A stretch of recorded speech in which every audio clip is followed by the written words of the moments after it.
Right. Hello, hello. Sorry, I'm a bit late.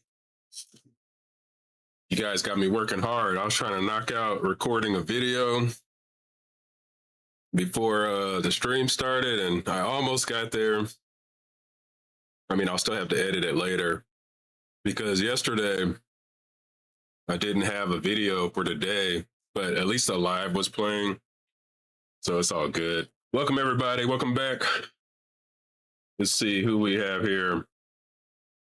What's up, channel? Mohammed, welcome. It's Eli, welcome. Cash, welcome. Buck in the house, welcome. Atheist, welcome. Patal, welcome. All right. We're going to continue our discussion from yesterday. Continuing to help God with the plan. I think we did pretty good starting out. We didn't even get far, by the way. We got to the first verses and we're able to help God out a little bit. So we're going to continue to be honest about this. We're going to make other people be honest. So as always, don't forget to throw away your feelings, open your minds, and question your beliefs. Let's get to it. As you see, I'm running out of candles. This one is already ran out. I'm out of candles, man. I don't know what to tell y'all. I have to tell somebody to come bring me another candle. This candle literally just went out.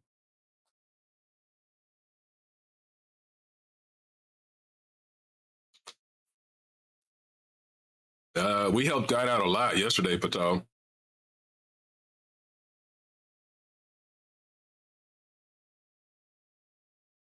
Hey, what up, John? Like we helped God out a lot. We fixed the whole Adam and Eve problem. We created at Eve, right? We didn't even need two people. We just made one person that was smart and could make the best decisions possible. We did great. We did really great. Hey, what's up, Ashley? Well, my live shows are going to be more for the people that think I'm a robot when I talk, and they might like this better because when I'm actually interacting with people, obviously I'm not as robotic.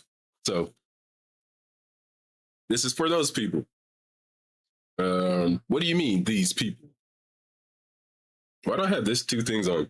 I was wondering why I felt weird. This is my other headset. I have two headsets in.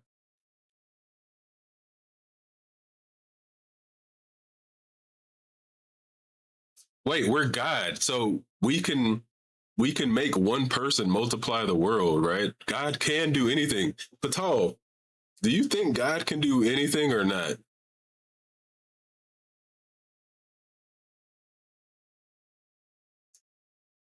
Like, do you not think God can do anything? Because when I'm playing God, I literally can do anything. Anything is possible. It looks like we're dark in here again today.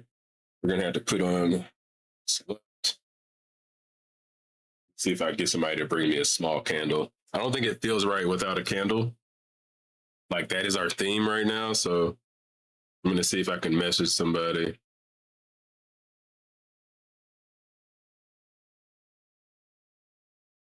Give me a candle in here. Let's do it. Candle. All right. Let's open up my messenger in here. I have a great family, so they will come in here and give me a candle. I can guarantee you. I don't think I've ever been told no before. All right. 10. 1,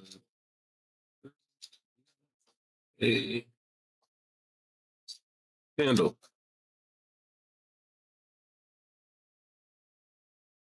So much for the eternal flame. Yeah. Sorry, guys. You guys thought it was always running, always. Hey, Ashley, awesome. Thanks for that super chat. Glad I found your channel. Keep up the awesome work and keep calling out Christianity for the immoral filth it is. Those words need more. Sorry, these words. The world needs more of that. Thank you so much.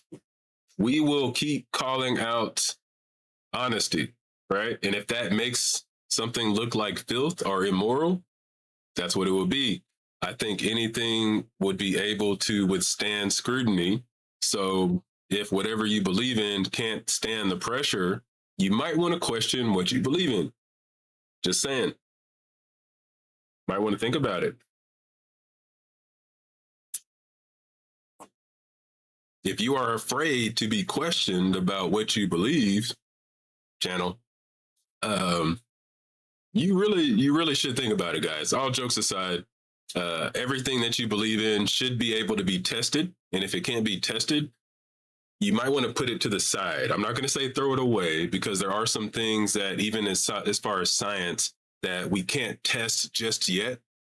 So we don't necessarily throw it away, but we don't put it at the table with all of the other things that we have proven. And this is so important for you being an intellectual. Like, you have to be able to do these things. And as we always talk about, people believe in crazy stuff, man. There's still stuff that I think I believe in that's crazy. Thank you, baby. There's still stuff that I believe in that's crazy. I just don't bring it into the world, right? If I can't prove it to whoever I'm about to say it to, I don't. I mean, if I talk about it, it's more like a joke or whatever the case is. But yeah, if you can't prove it, man, screw it. All right, we got our candle, guys. I don't know if you can light these on stream. Oops, hold on. I don't know how that works on YouTube. It's going to be a little, oh no, it's going out. It's not my big candle. That's what sucks. I don't want to light it on stream. You got to do it slow. It's not as fabulous, guys, but okay, it's okay. It's a little slow. All right. So where did we leave off? Where did we leave off yesterday? We created Adam and Eve as one, because what was the point of God making two, right? Oh, the other reason why we did that was because God already made Adam by himself. So it couldn't have been about, I forgot who brought it up. I think Patal brought it up, or whoever brought it up. It could not have been about God wanting them to multiply, because God created Adam by himself at first and did not even think about creating woman until he realized the animals weren't enough for Adam. So once again, we actually have God learning, right? We have a moment where God is learning something, right? This is just amazing when we start to really read this story for what it is. It's freaking amazing, right? God actually learned something, right? Now, let's keep going with the story. All right, we got our Ad Eve. What happens next? Oh yeah, let's say this. I will take this little creature. Actually, you can leave the snake, right? Because supposedly I don't know, were there talking snakes for real or not? Right? That's a little confusing there. I would probably make sure that creature or whatever is not in the garden. Oh my gosh, we just solved another problem. Right? We just solved another problem instantly. And guess what happens when we do that? There is no more fall. We literally just fixed God's problem that we've had for what? The Earth's been here how long? 3.5 billion years. We just fixed a 3.5 billion year problem by not allowing this damn snake to be in the garden. Oh my gosh. Mankind should fix the problems. Yes.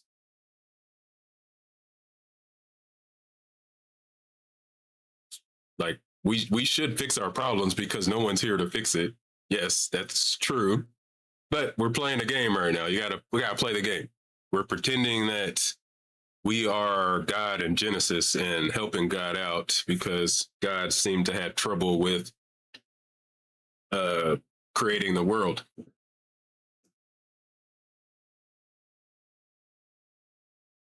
We just fixed it. Like, there's no broken world anymore. Like, we know why the world is broken. No, some people don't want to admit it. The world is broken because the person that created it broken. I'm sorry. The being that they say created it broken. That's just the truth of the matter, right? Hey, you guys, don't forget to click your buttons. Make YouTube happy, please.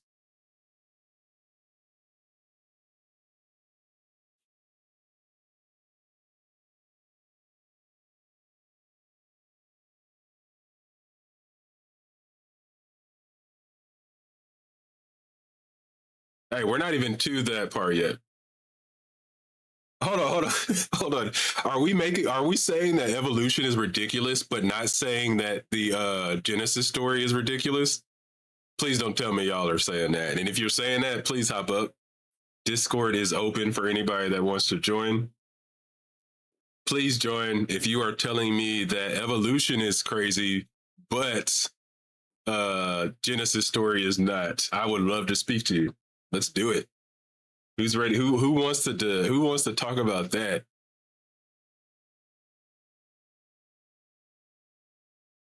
Oh, Ashley, I think we already beat that part because Adam and Eve don't even get punished. You know why?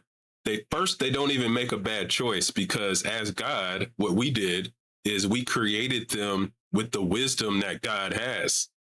So they're not going to accept what the serpent does, right? And the reason we can do this is because we know it happens later, right? Jesus comes down as a human being. So we can use that as our template. And we have a being that we know that can be made, or whatever. We know a being that can exist. God can do anything. So God could make another Jesus, right? Is that not possible? Are we going to change and add to the story too that now God can't make another Jesus? Is that what we're doing? I'm ready for all the excuses. Let me see. I'm going to put the new link in here. Every time I say don't expire, it just doesn't happen. This freaking thing. It keeps expiring. Copy link. All right. Anybody that wants to join? Oh, wait. Yeah, there we go. That's it. Let's be honest here, man.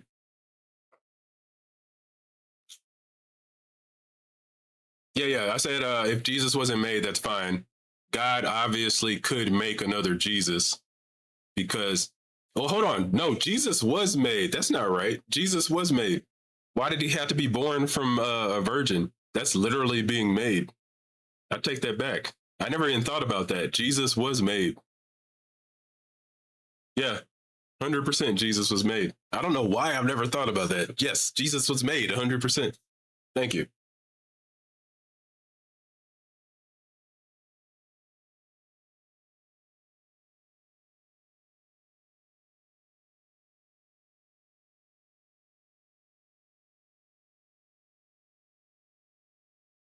You just said the flesh was made, which means Jesus was made.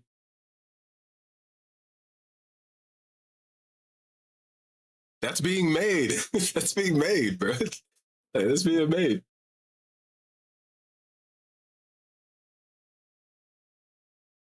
That's being made. All right, but back to it.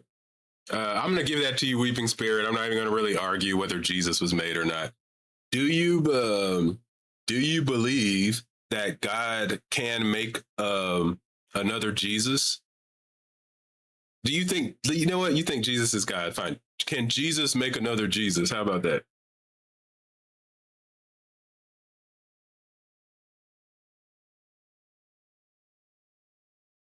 Could Jesus do it? That's what I'm asking, right? And to me, God can do anything. So could God, Jesus, make Jesus?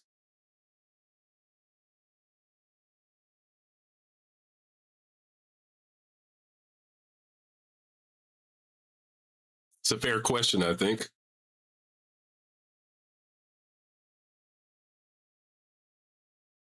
Bonsology. That's an interesting name. Thank you.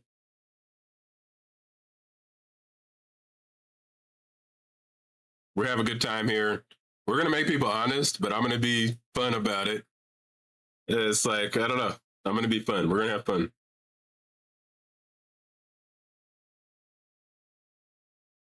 Anybody want to come up and have a chat, though?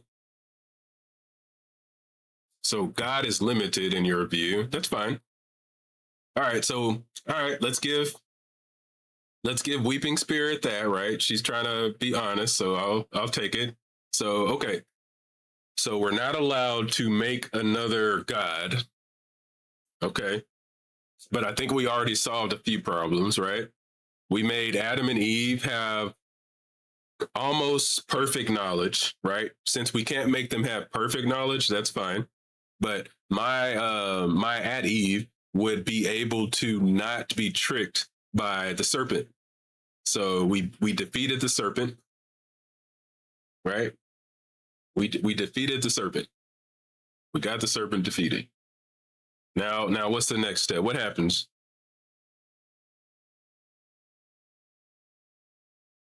You know what also we could do? And the reason I think this can happen is because what did God do? You guys let me know. Who knows? Survey. What did God do after Adam and Eve were kicked out of the garden? What did they do? Monday, Tuesday, and Friday, Ashley.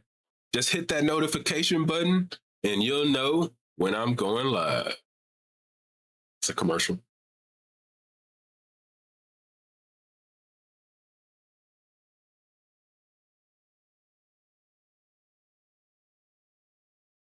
Yes, so he placed angel or a angel with a flaming sword, cherubub. I always say that wrong. Flaming sword. I would have put that in front of the tree of knowledge and good and evil and the tree of life, right at the beginning.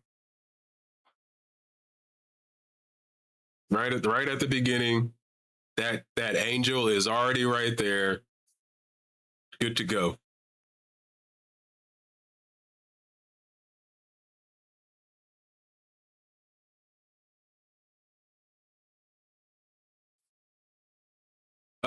I was trying to be fair to you, right? Because I could just say don't have the serpent there. I'm trying to be fair. The story is so dumb that it's easy to fix, right? And I think even you, Weeping Spirit, would admit that it's so easy to fix the story. But I'm trying to make it more interesting because it is so easy to defeat this stupid story that you kind of have to just like give dumb things away, right? So I like of course the snake can just stay there. All right, let's let the snake stay in there. But I've already defeated the snake because my ad Eve have knowledge that can defeat the snake. Because here's the problem: when the snake came up to Eve, how fair was it for God to allow her to not have any defense, right? And what happened? And the reason I say this because what happens later in the Bible is you have the armor of God, all these things, like all this knowledge. What does Solomon ask for? He asked for wisdom. Why is God giving Solomon wisdom and then not giving Adam and Eve this same type of wisdom? So I can use that one because God does it later on. Why does God wait to do all of these things that God could have done at the beginning? Right? So I get to use that, right? So now my at Eve are wise, super wise beings, super wise humans that cannot get tricked by this damn snake. No, not all the knowledge of God, right?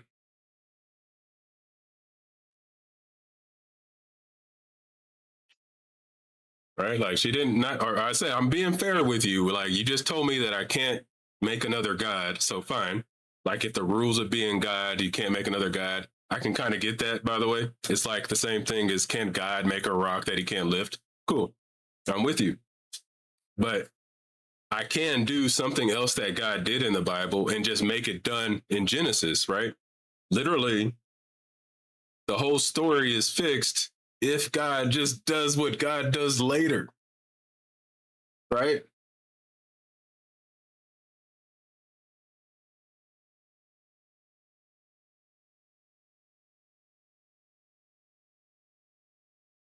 I think I'm being fair with that, though.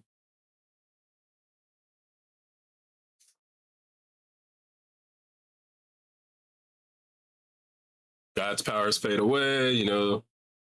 Uh,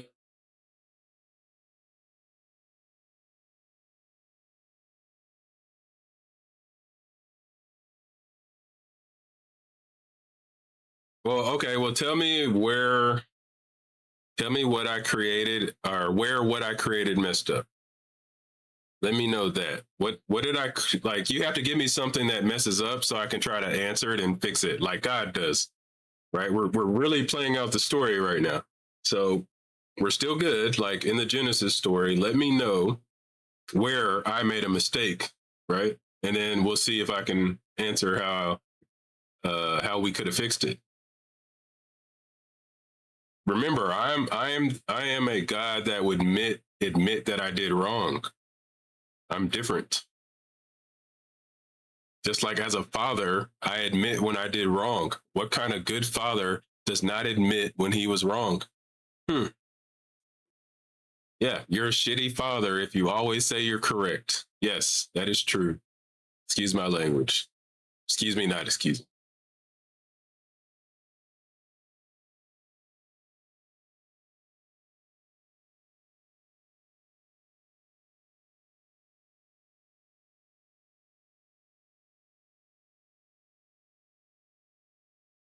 God is strongest. There is God is strongest, and God smash. Hulk smash. That's not true. What? You know what? Who came up with what God is? That's an interesting thing. I'm glad you said that.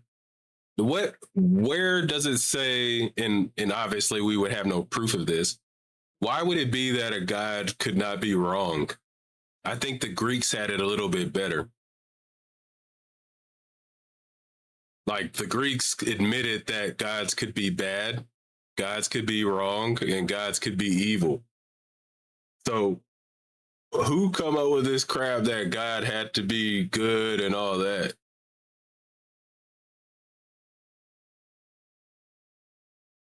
It's not like it's just some human thought about what God is, because we had other humans that were just like us that didn't say God had to be all good. Or oh, sorry, not all good. Wait, is that what you put? Oh, wrong. God doesn't have to be right all the time, right? So now he's like even more proof. I'm sorry, even more onents. God, I can't speak. You have even more on your plate when you're telling me that you know God can't be wrong, right? You haven't even proven that God exists, but that's okay. We're playing a game. Like, how do you like God cannot wait, where it please point to me how we know God can't be wrong.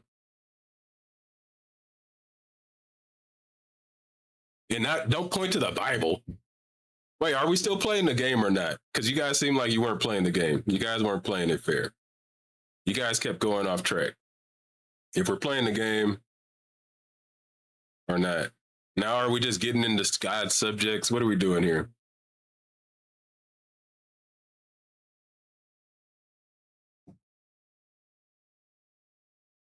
What are we doing here?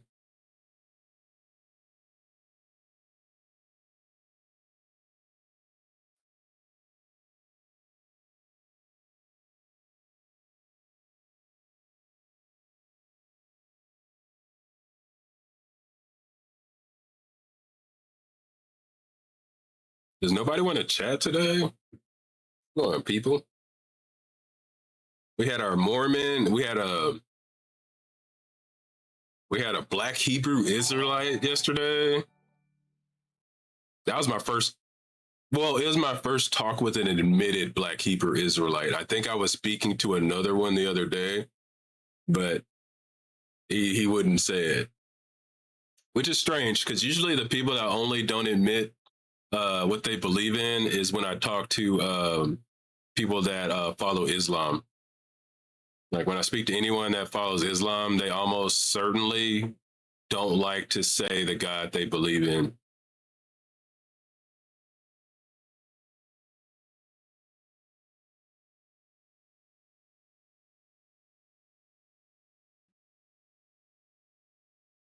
Life first.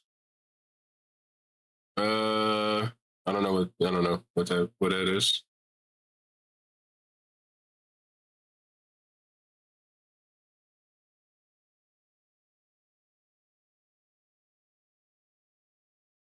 The Hebrew Israelite literally said his wife was, yeah, he did.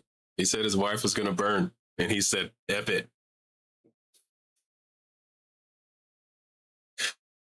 This stuff makes you an asshole, man. Let's just be real about that. Like, and I know you guys are talking about society at the moment. You have to recognize, bring up every time Christianity was actually the government. That's not right now. So if you're talking about America being great and there has been bad times or whatever, I'm not gonna. Anyways, whatever. Talk about the places when the church was in charge, and then think about what happened when the church is in charge. Please go see one of my videos on how the gospel was spread, because all of you people out here that are pretending that the gospel was spread by some loving shit, I'm going to call BS on that one, because the gospel was not spread in some loving way at all. Like, I don't know why you guys pretend that that's true. The gospel was not spread in some nice way, man. Like, stop pretending that crap. I wish people could just be honest, man. I really don't give a crap what people believe in. Like, I really don't. I just can't stand. Like, when I believe in something, man, I'm honest about it. Like, people aren't honest about their beliefs, and that's the only thing that kind of can get me on my nerves a little bit. Like, you don't have to lie. If you believe in it, you just believe in it, bro. It's okay. Like, even if it's a shitty ass belief, like, just own up to it, bro. Like I'm like a racist. If you're racist, just be a racist. Don't hide it.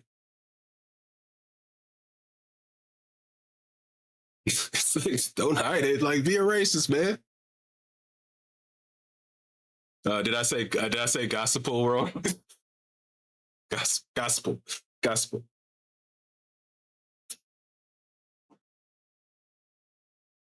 Like, me and my buddies, like some of my buddies argue about this all the time. I'm like, bro, if the racist, be racist, be racist out loud. I don't want the racist to be able to hide. Talk, say it. Let me know you're racist. I need to know to not have you behind my back. That Discord link might not work. I don't know. Try this one, buddy. Use my link right there. Try that one. I'm willing to talk. Y'all got me hyped now. Let's talk. Who wants to defend this crap? You guys got me hyped up now because somebody just sit here and said that Christianity has spread in some nice way. Gotta be kidding me. Who wants to come tell me that Christianity was spread in a nice way? Please come chat. I just want people to be honest, man. Let's be honest, dude.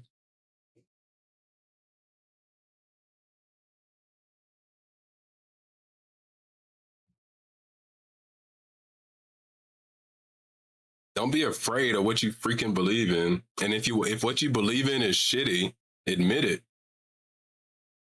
Did that not work? All right, hold up. Sorry, brother. I'm gonna try to click this link. You better not be messing with me. This link don't point to that. Let's see. Hold up. You gotta copy and paste the link. Oh, I can pin the message. I should pin the message. I just pinned the message. Nice. I'm learning. All right, let me see. I should have checked this earlier, but I was trying to make a video, y'all.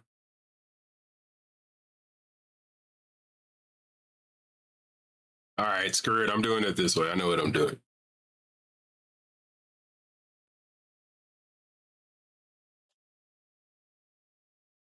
Hold on. I want to talk to whoever wants to come talk about this crap. Let me do it. All right, let me go. Nightbot. Let's go Nightbot. Go to my Nightbot.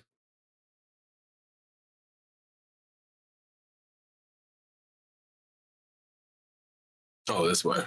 My bad. I see what I did wrong. Sorry, guys. What do you guys think about Lindsey Graham dying, by the way? Any takes on that?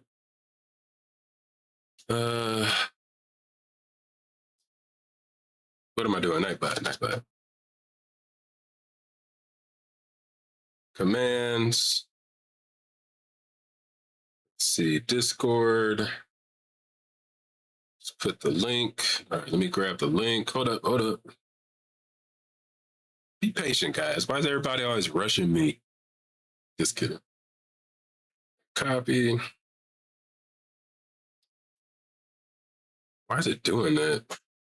Okay, now invite. Copy link.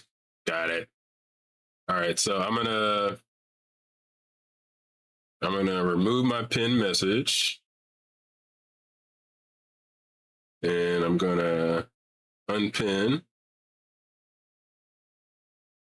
and this is what it's gonna be. There it is. All right, so anybody that wants to jump in, I'm gonna pin it there. This one should work. There we go, guys. Let's see.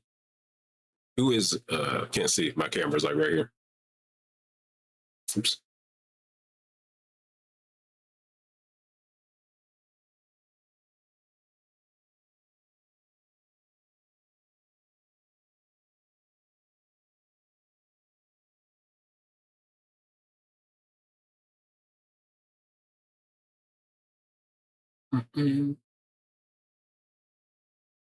My name is Jay. Call me Jay.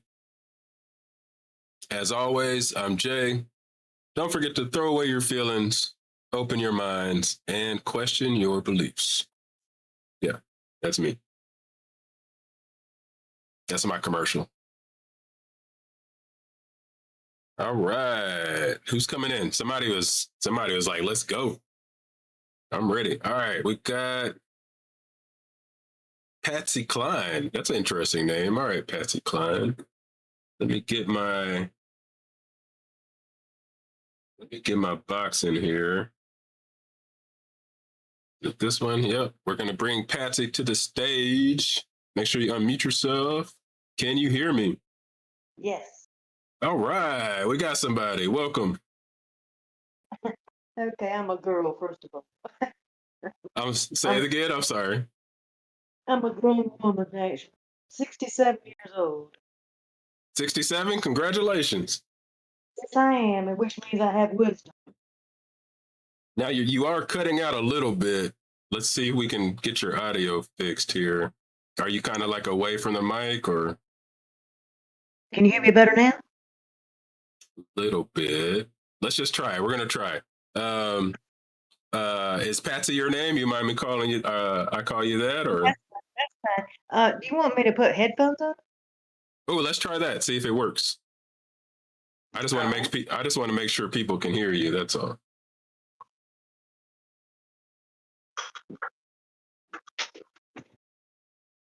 Bear with me. Yeah, no problem. Take your time.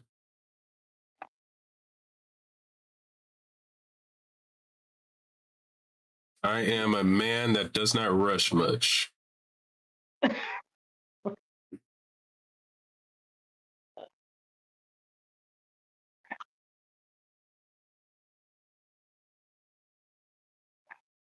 Why is it fine?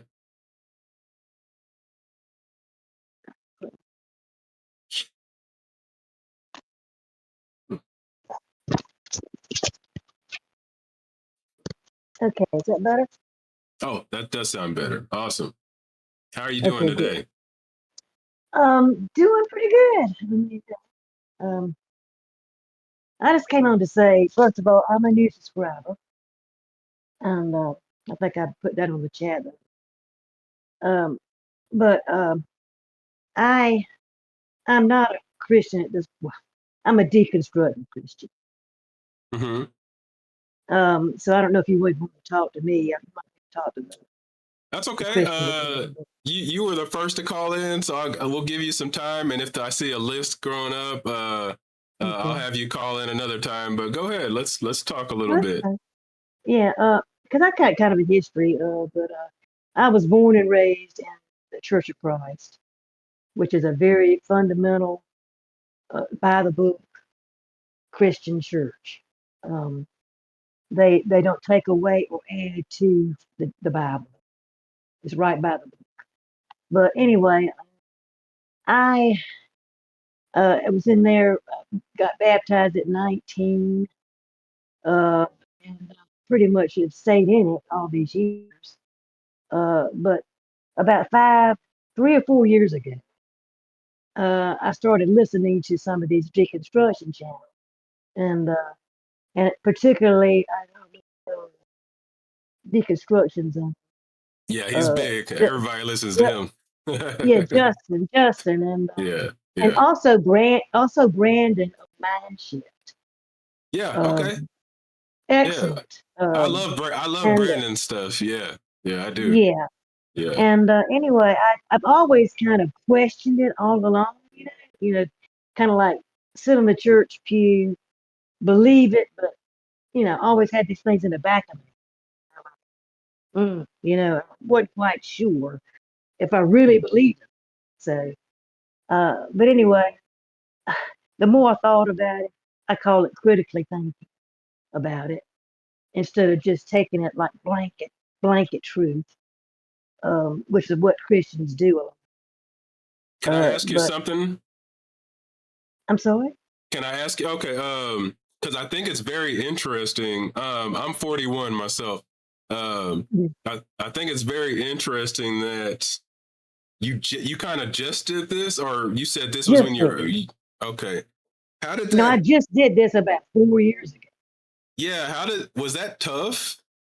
Yes, it was Okay, yeah. actually it's kind of a surreal feeling. You know what I'm talking about? You said surreal Uh, feeling. yeah, it's got a Okay. surreal type feel to it. It's kind of like you're not quite the same person you were. You know, I guess mentally, I guess, because you're thinking deeper and you've kind of gotten to the root what Christianity all about. The Old Testament in particular is what got me. Yeah, that's usually the Um, one. Yeah, and people say that, oh, we're not living in the Old Testament anymore. That was nailed to the cross when Jesus died. We live by the New Testament, and I have yeah. to say, well, after now I have learned that it's the same God in the Old Testament as is in the New It's Testament. supposed to be. Yeah, because Jesus is the Son of God, and Jesus was in the New Testament, right? So that's what we go by now. But the thing is, Jesus came to fulfill the law, not abolish it. Right. So Jesus was actually preaching the old law. Yeah. I And mean, he wanted. without the Old Testament, there is no there was no way for nobody to even know Jesus was coming, by the way. Even though I have some Mhm. questions on that, by the way, but I really don't Yeah, think there was prophecies and Jesus fulfilled prophecies, but that's a different subject. But go ahead. yeah, it's a different shit. It's a pretty important one too, because there's all these prophecies in the Bible, and one of them fulfilled. None. In particular, the one where when Jesus said, gosh, it was can't remember I think it's in uh, I think it's in Matthew 16:27 that Uh, says that there were some standing. There's going to be some standing before you now oh, okay, yeah, that will not taste death yeah, when they see the Son of Man coming in the clouds to take everybody like the second coming is what it was talking yeah. about. And that What's the first excuse you hear on that one? yeah they say it's a spiritual the day of Pentecost. They said the day of Pentecost is what it was talking about. I usually When they hear see the transfiguration. The transfiguration is what Jesus was talking about. Let me put oh that verse on yeah the stream. transfiguration exactly Yeah, that. Yeah, yeah, because I talked to my brother-in-law about that. telling him, you know, and I was, he's still a Christian and everything. And he said, no, that was the transfiguration. I said, My thing no, has always been, this is how it was even when I was a Christian. I was never a Christian I always used to say, like, I got questions for God. That was always my thing. I was never right, somebody that was just like, this is okay. I used to tell my right, mom, I was like, look, I believe in God, but slavery was not okay. When I die, I'm no, going to ask God about slavery. Like, I would never make mm, excuses for it. I can't believe people make excuses for it because mm, slavery in the Bible is obviously there, right? mm, And there's yeah, no ifs, ands, or buts about it. So it's just like, or now we're talking about the lie. Like, that was a blatant lie. Um, yeah. and if Jesus is lying, we should be questioning everything. Like, But that's how I looked at it. And I yeah, still and believed, by the way. I still believed. And I was just like, look, I got some questions when I die because this don't look right. And it was weird that I well, could say that and still believe. But go ahead. well, actually, Jesus lied blatantly. Said he's going to the wedding. They thought he was going to the wedding festival. Okay, Oh, the wedding. the Yeah, that's wedding right. festival, Mm-hmm. Mm-hmm. and he said, no, I'm not going. My time has not come yet. And so, what did he end up doing? He went to the wedding. Yeah, he said he He wasn't went. going to go. Yeah. What verse is Yeah, that? Let me see. yeah. Yeah, So those are I'm good saying that verses. there's so many contradictions in the Bible, even in the Gospels themselves, the four Gospels. They're all different accounts. Yeah. You And know. this is Uh, supposed to be the most important thing ever. so between the failed prophecies, the contradiction, and the moral bad moral, I want to call it vile moral Mhm. that God commanded to be done, or else He did it Himself. He either did it Himself or He had it commanded. I said, man, it just turned me around, Yeah. or it kind of confirmed my doubts I had before, that I was ignoring the whole time I was a Christian. Yeah. So, That sounds like a normal transition. What I found is if you truly study this book, you end up where you are unless you make up stuff to not get where you are. it's, right, it's like you yeah, literally have to force yourself to keep making up things to make it work. mm, And that's to mm, me the first sign that this can't be from God. And I've always mm, said this, it doesn't mean there's not a God or some kind of thing. It means that mm, mm, this ain't right. That's all I had to mm, say. Like, this not right. And mm.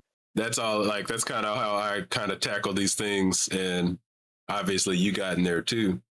So that's Yeah, good to hear.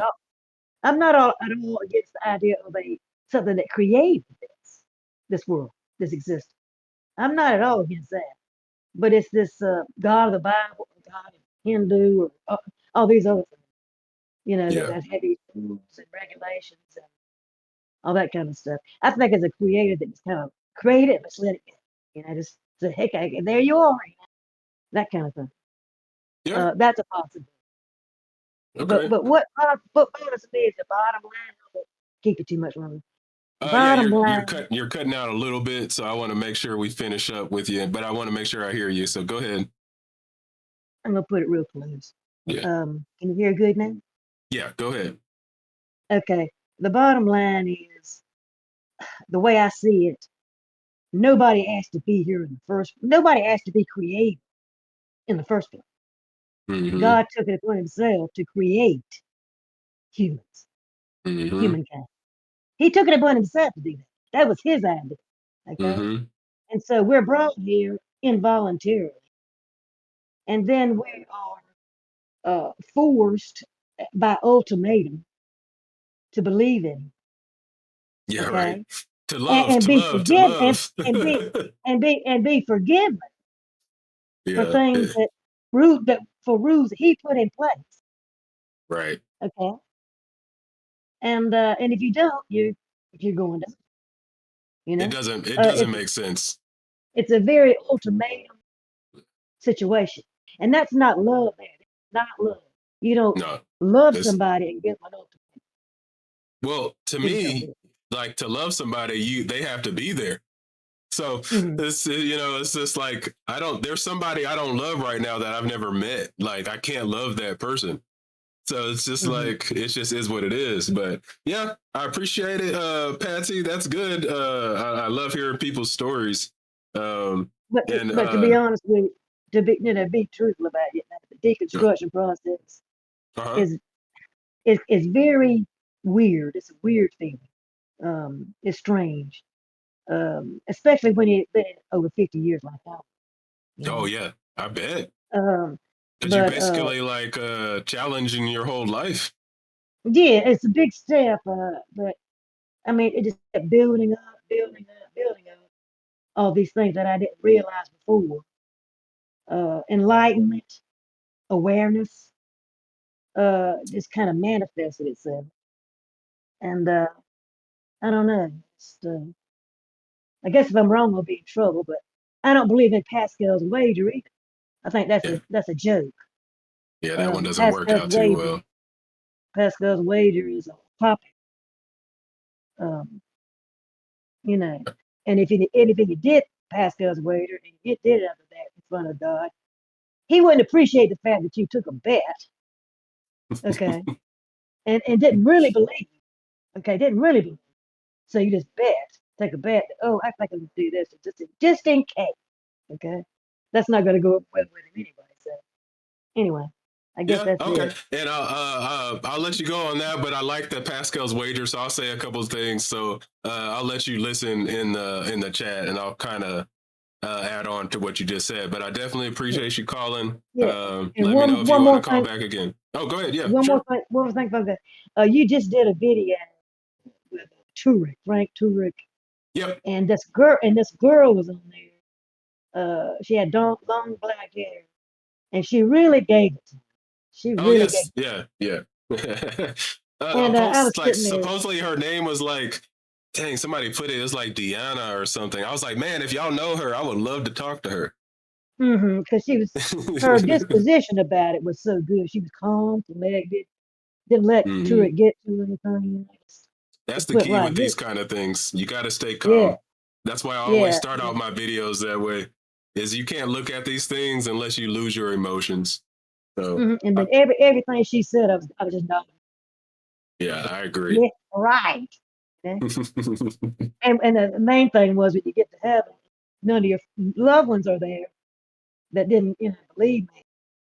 I mean, you must be turned into another version of yourself, okay, not your true self, Hmm. that you wouldn't care, that you wouldn't even care, you know, Yep. Okay, I'll which speak on that one which too. another very unappealing part of the heaven scenario. All right, I'm going to speak on both of those. And Hmm. then give me a call back another time. I'm gonna bring up this other person, but I appreciate you. Okay. Yes, sir. Keep up the good work. All right. Thank you, Patsy. Have a good one. Bye bye. Bye. All right. Those are some good points. Um, what I was gonna say on the Pascal's wager, I always thought that was just it's so silly and it's so easily defeated because just like if you're if you're a Muslim, if you're a Christian, you don't believe in the other one. What if they are correct? Pascal's wager does not work. And then the second point Patsy brought up that I like is you can't pretend to God, right? Unless you're saying God can be tricked. And then we have a whole nother conversation about what kind of God you believe in. But most people are going to say that you can't trick God. So then what is the point of pretending? I get it. There is a part of it. It's like fake it till you make it. That's kind of what Pascal was talking about. But how many people really can fake something until they truly believe it? All right. It's going to be pretty hard. All right. We got another person here. We're going to bring up and see what they have to say. Hello. Hello. Hey, what's going on? Hey, what's up, man? Hey, excited to have this conversation with you. Cool, man. Let's do it. What you got for me? I saw your prompts I guess in the description, but what do you want to start with? You can kind of pick. What I was doing, like we were kind of playing a game where I feel like just starting at the beginning of the Bible, we could make better plans than what God did. What do you think about that? Okay, so that's a good thought. I guess what's your background on a better plan for than what God did? Because I feel like Um, as humans, Go I feel ahead. like as humans we've been trying to make better plans, and it got us to where we are today, and it's no better than where we started. Okay, but if we're playing this game I'm playing, the only reason we are where we are is because of what God did at the beginning. Now, I agree with you literally. Like, if me and you are just talking right now, I think everything is up to us. There's not a God there to do anything about it. At least there's not a God that we even have described. Doesn't mean there's no God at all, but the God that's described in the Bible does not seem to exist. And I think there's a lot of proof of that because just starting at the beginning, um, let's skip over how the earth was created because I really don't want to get into like the science part of it. Uh, can you explain to me why or how is God all knowing and then made Adam by himself and then realized Adam was lonely? Okay, that's good. That's a good point. So you said God is all knowing and made Adam by himself, and then And realized God was lonely. So the and first part I'm going to and ask then is realized Adam was lonely. Yeah. the first part I'm going to ask is did it say he realized Adam was only lonely? Let's see it exactly words, but I think he's speaking to. I don't know what you want to say. Do you believe in the Trinity? God's speaking to somebody when he's talking about Adam. No, let me get the exact words for you. Okay. But I'll let you talk while I'm doing this. Gotcha. But I like Yes, to yeah, so pull no, up the verses. yeah. So I'm definitely a believer. I definitely believe in the Trinity. Okay, so when God is saying "Let's do this" in the Bible, you're believing He's speaking to the Trinity, right? Yes. Okay, cool.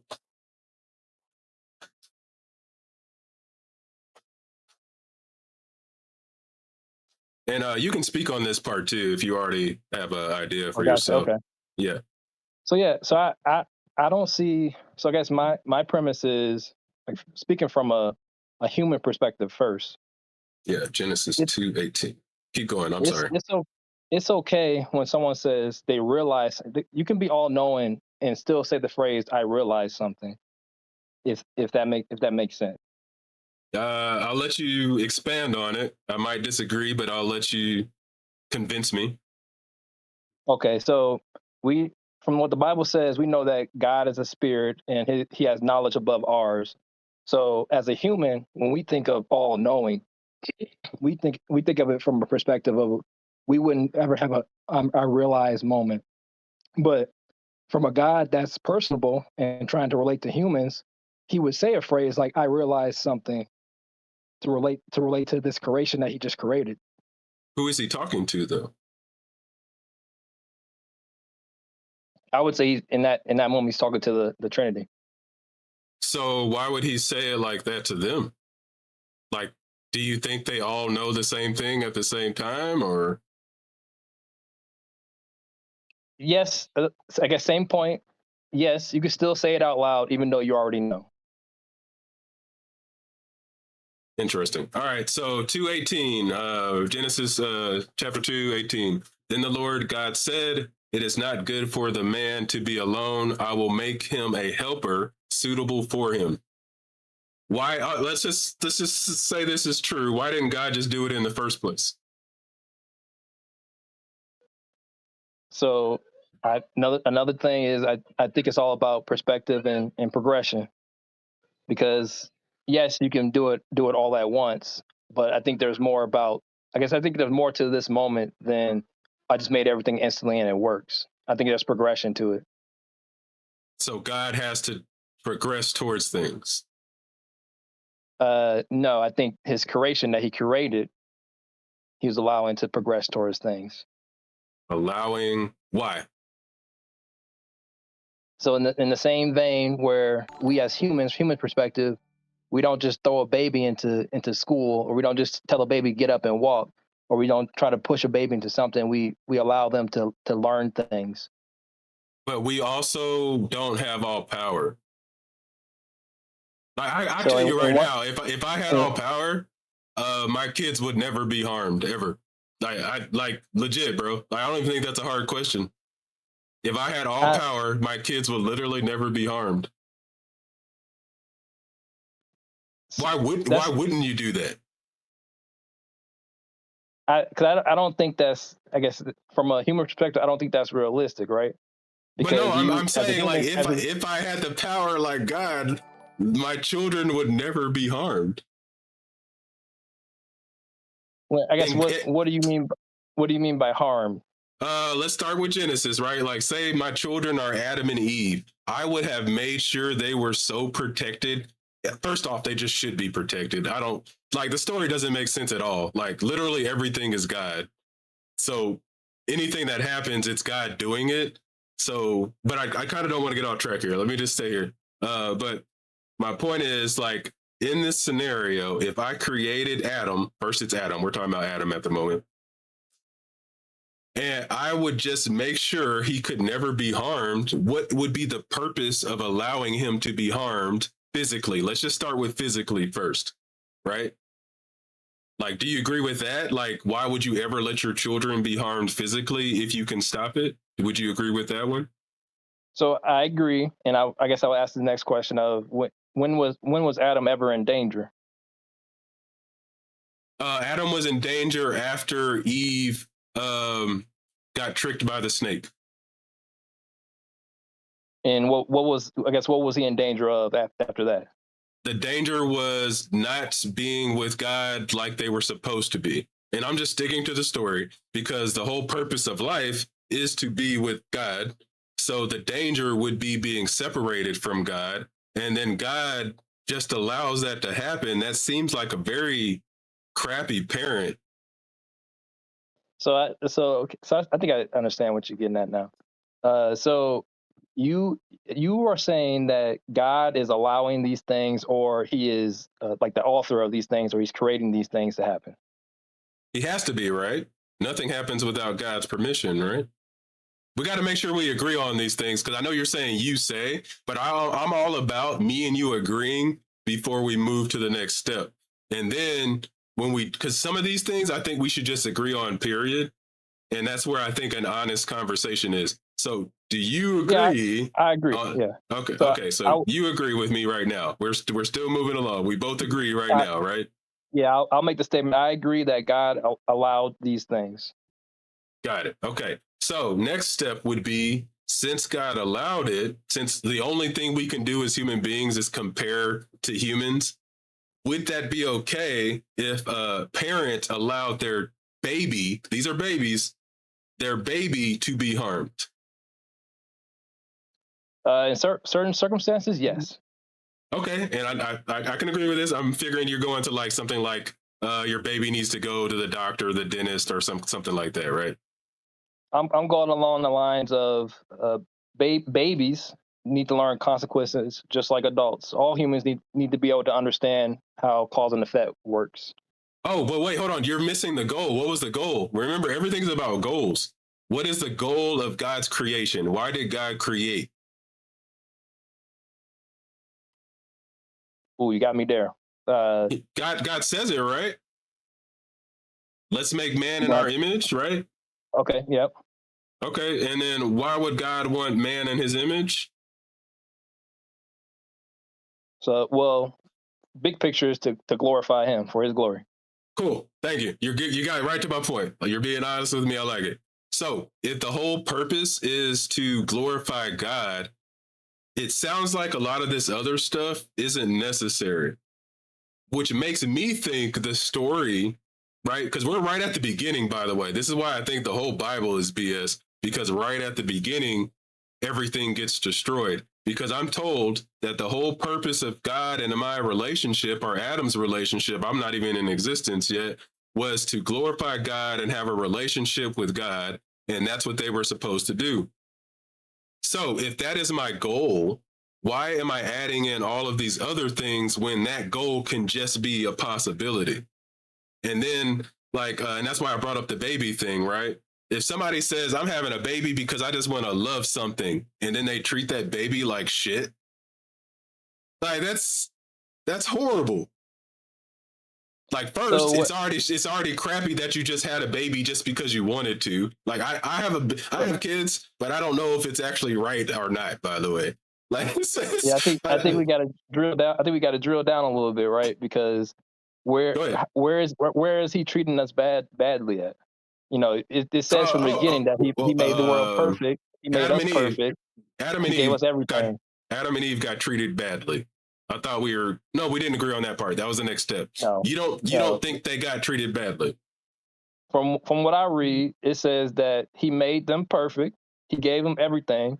He couldn't have made them And perfect. So Huh? we'll start there. We'll start there. He could not have made them perfect. Otherwise, Why not? They would have not gotten tricked by the snake. I disagree with that because What's perfect mean? So that's a good. I want to ask you, what do you think perfect means? Because for me, I guess I'll ask you first. What do you think perfect means? Perfect is, I'll just say one statement: without flaws.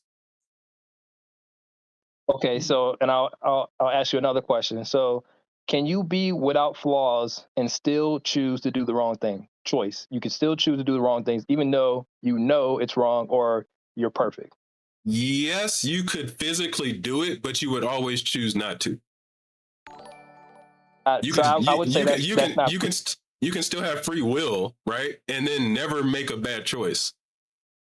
So I would say that's not perfection. I would say it's slightly different. Where perfection is like you kind of said it, like you choose not to, you don't want to, but you still, like, that choice is still there. You can still go about it. You just Right, choose yeah. not to because you don't want to. Like, I don't like messing with little kids like some people do. I won't do it.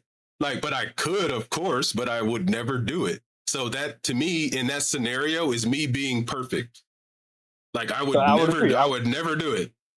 So I think Adam and Eve were perfect, but they still went along with a choice, knowing that it was wrong choice. And the way they know it, because God told them, don't do it. But they didn't know. If the being who created you perfectly and gave you everything said, just don't do this, they knew. Yeah, but how would they know what "don't do this" means? They're babies. Like, bro, tell your 2-year-old baby not to do something. They don't know what the hell you mean. I would say what you need to do with your 2-year-old is you let them roam around a little bit, but you are literally watching them like a hawk. I don't know if you have kids, but I have 4 of them. I do. I have 4 of them, and when they were 2, 1, barely moving around, barely started walking and all that crap, bro, you do let them do some stuff, but you would never let them smash themselves into a big old blade through their eye. So I don't know if the tree was a big old blade through their eye, but God told them don't do it. So they knew. Of course the tree is the blade through their eye. They died. Okay, so they didn't die, but you know what I mean. Like, I'm trying to work with you here. I'm trying to work. Yeah. Yeah, first things first, right? So they knew because God told them. Like, they only been on Earth for however long, but we don't know the time period. But let's say they were like babies. God said don't do it. They heard him. They knew. Eve said God said don't do this. So they knew. Just because they didn't know what the consequences would be, they didn't know the cause and effect. They still went forward with it. Cool. I'm just gonna grant you that real fast, because I still would say God is horrible for punishing them. Like, so, I wouldn't punish my 1-year-old for, like, say they really hurt themselves, right? Like, let's just say it happened. They learned their lesson by getting hurt. They're not punished, bro. They're 1 year old. Like, say I told my 1-year-old, like, hey, stay away from these stairs. You might fall. And this has happened, bud. They might have been like 2 years old or whatever, because we have these stairs at my dad's house that every single child has always fallen down, by the way. It's like a tradition. So anyways, I tell my daughter, don't fall down, like, don't go down these stairs this way. Guess what she does? She goes down the stairs, falls down the damn stairs, bust her damn face. She doesn't get in trouble, bro. She's already Guess who? she doesn't get in Guess what trouble. though? Guess what though? She already got the consequences. But no, She did get punished. The She did get punished. consequence. That pain. Wait, That no, pain was the punishment. right. So the pain could have been like, what if God was just like, y'all, I am so damn disappointed. Like, have you ever had your that to me? No. I've heard that is for me. It was hearing that my dad was disappointed in me was way harsher and way more beneficial for me than getting a spanking. Because you got to go deeper because we know not all cause and effect, aka consequences, are the same. Right? So, for example, sure. the kid, you tell your kids, don't play with the M80. You're gonna blow your hand off. Don't do it. Right? They would never have it in their hand. I would never allow them. You gonna either you're gonna be around them 24/7 to make sure they don't do it, or you're gonna let them live. You're gonna say, hey, don't do it. Don't wait. If we're doing comparison to God, bro, I can be there. This would you can't say God and then say I don't have the same traits. When we're comparing into human beings, I agree. We're saying, but I'm saying within reason, right? Within reason, I could always be around my 5-year-old, so they never pick up a M80. So I would agree. They would just never have one. But there's also the fact that you made this world of cause and effect. If you keep stopping the effect, is your world, a logical world then? If every single time that the effect's about to happen, I gotta stop the effect from happening. You're getting to my point why the story's ridiculous. Remember, man, every time I'm talking about this, always remember, what is the goal supposed to be? Glorify God. Right. Created in his image, glorify God. So why is any of this helping what the goal is? If the goal at the end of the day is for everybody to just go to heaven and glorify God, none of what you're saying literally matters, brother. It does if he created a world a certain way. This is the route that it has to take. So cool. So can you admit right now, our conversation changes, God made a stupid world then. I get that you would say God made it or whatever, but this is stupid if the goal is to just be with God, period. It's just dumb. It's dumb. I disagree only in the fact because cause and effect doesn't always have to mean a bad thing. If Adam and Eve didn't eat from the tree, life could still be exactly as it is today without all the evil, without all the negative. All right, repeat one more time. Sorry. I said if Adam and Eve didn't eat from the tree, the world could be exactly as it is today without all the evil, without all the negative. Yes, so why didn't God just stop them from eating from the tree? Because I think it's because of cause and effect. He created a world cause and effect. You can't stop the effect. Yes, you can. We do it all the time. That's illogical. That's illogical. Stopping the effect. But we stop the effect all the time. You know what happens when people get cancer from when it was like 100 years ago? Guess what happens? We try to stop the effect.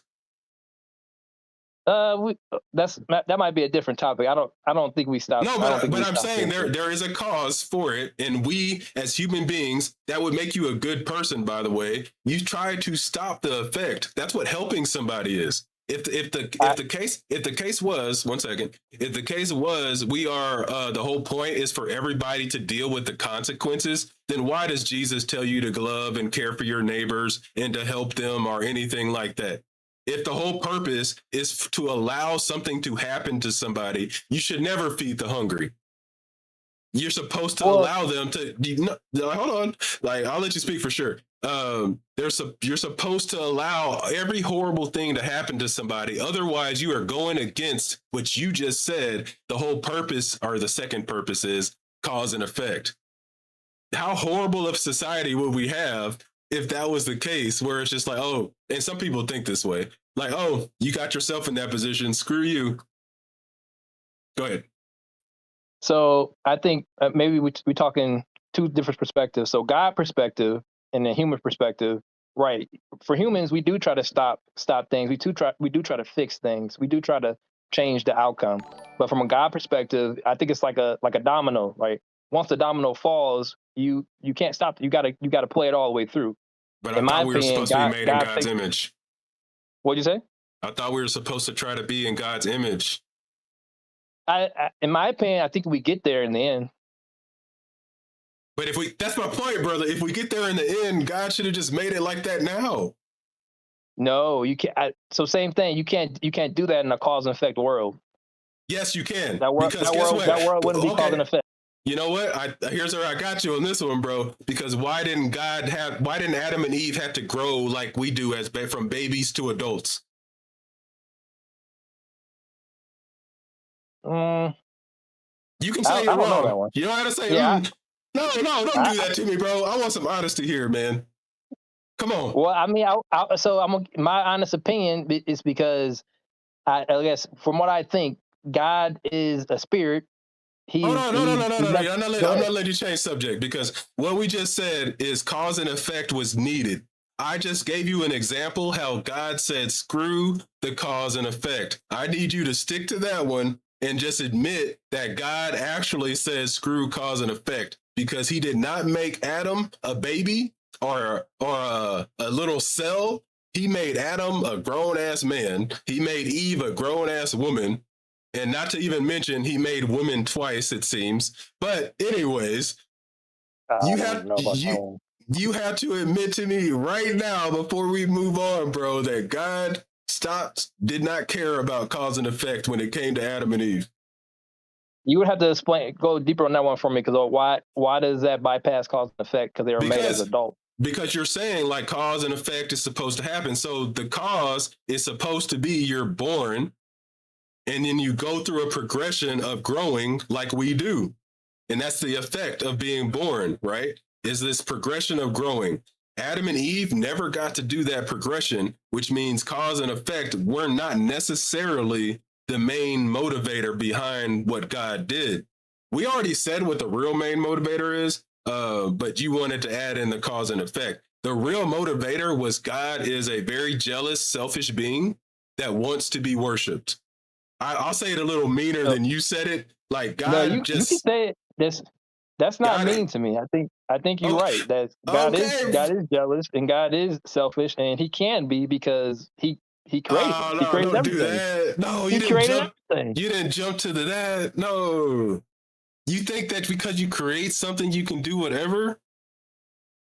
I know you don't believe that, bro. No. Correct. Man. It's not even do whatever. The reason. Let me ask you this: the only reason you really say that is because you believe in a God that really won't do anything to you right now.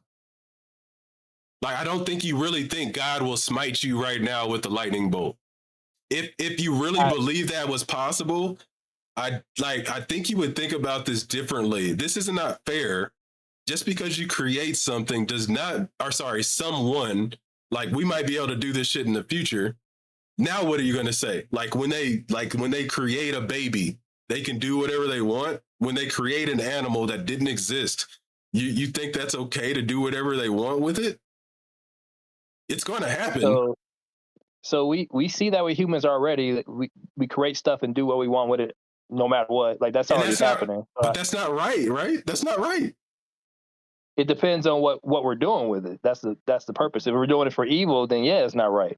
All right, list some things for me that you would consider bad, so I can see if we're on the same page. Like if we create it and we do whatever we want to it, like what? Give me an example. Think about every evil superhero movie. We create somebody just so you can kill with it. Create somebody just so it can protect you from other people you don't like. You create a weapon to hurt other people, kill other people. What if I am in excuse me? What if I'm in the slavery business and I'm making sure I'm breeding my slaves so I can just keep them for sexual fulfillment? Is that good? No, that's not good. All right, so I'm trying to see where we're at here. I'm trying to gauge where we're at. So it's not good to always create things for your own pleasure. Because So it would be pleasing to me in that scenario, but does it make it right because I made them and it's a pleasuring me? So that's a hard one to agree to, but yes, because I don't think that God would do evil things with His creation. All right, so now we're Or going to go God to the in God general, evil God, things. All huh? right, because to me, it is evil to have the snake in the garden. So that I don't think so. I It, disagree with that. okay, go ahead. I mean, I figured you disagreed, but I'm going to let you say why.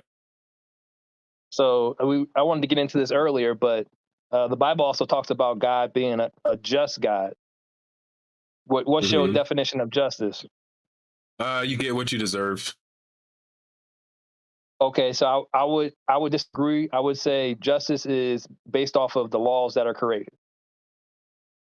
Yeah, but it would still be getting what you deserve, right?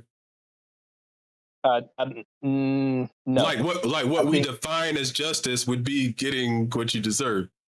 so. No, I don't. I don't think the humans define justice as getting what you deserve. I think even humans define justice as getting what the law says the punishment is. Yes, but that would be justice in the form of like the law, right? But there could be justice about things that aren't necessarily laws, right?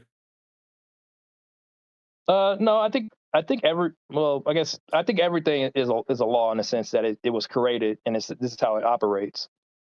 Oh, all right. I don't. We don't have to go on semantics there. If that's what you mean by it, okay, that's fine. I can agree. I would say I draw the line between getting what you deserve and what justice is. The reason being, right? You got three people who kill somebody. One person gets away with it. One person goes to jail for 5 years. One person goes to jail for life. This is all based off the law. Well, I mean, maybe besides the person that got away with it. That's not getting what you deserve. Yeah, that's not justice. I would say it's still justice if it's underneath the law. So the person who See, got five okay. years is based Never off the mind. law. I It's take not it back life. because I disagree. Because in this country, we have a horrible system where a black person can murder somebody and get life, and then somebody else that's not black murder somebody and get 20 years. That's not Exactly. justice. Exactly. That's not So justice. so going back to Wait, outside of the human perspective, wait. What do you going say back exactly? outside Hold the on, no. Don't do the whole exactly thing and move on. You literally gonna have to explain why you said exactly. that's my point. Why justice and what you described earlier was fairness. Getting what you deserve and justice aren't the same thing.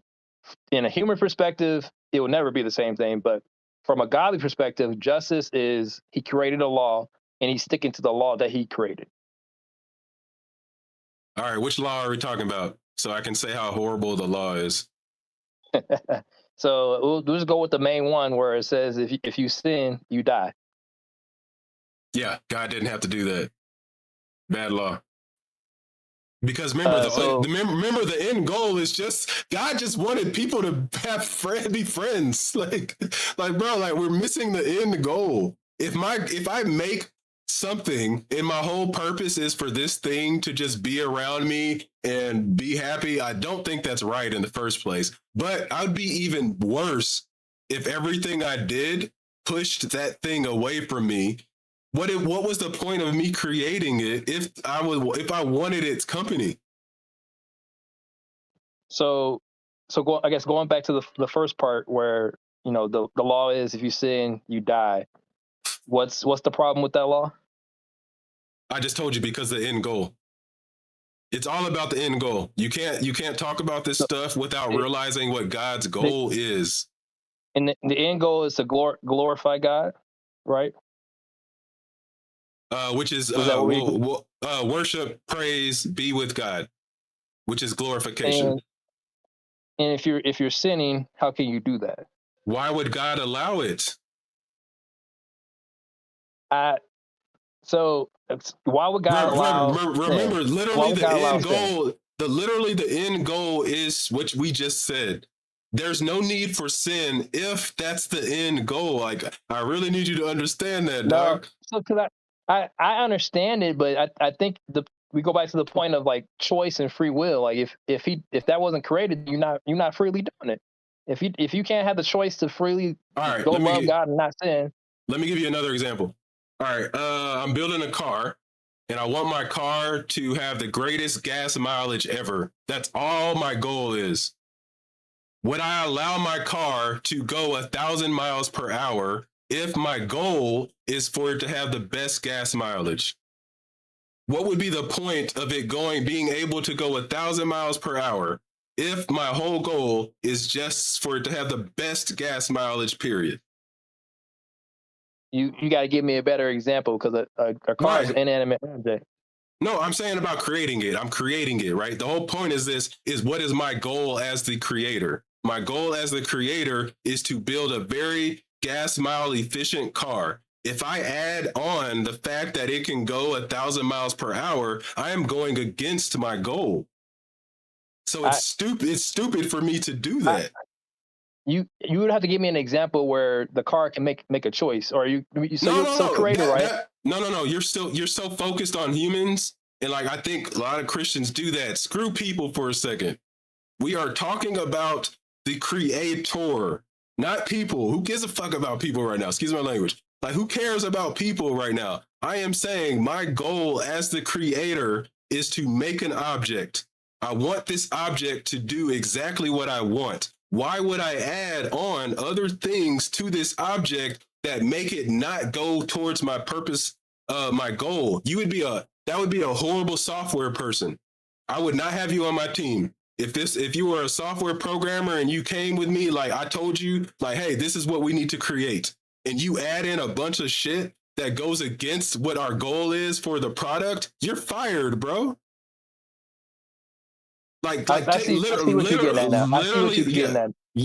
stop thinking about people. Like, don't think about people. Think about God for me. Like, only think about God. I know that's hard for you guys to do, but literally only think about God. That's it. And then talk to me. Don't talk about people. Let's talk about God. So God is the only thing that matters. I agree. I agree with your question now. Or I hear your question now. He created things like that already. There are plenty of things that aren't human that glorify him. Keep going. I'm gonna let you talk. I talked for a minute. There are plenty of inanimate things that aren't alive that glorify him.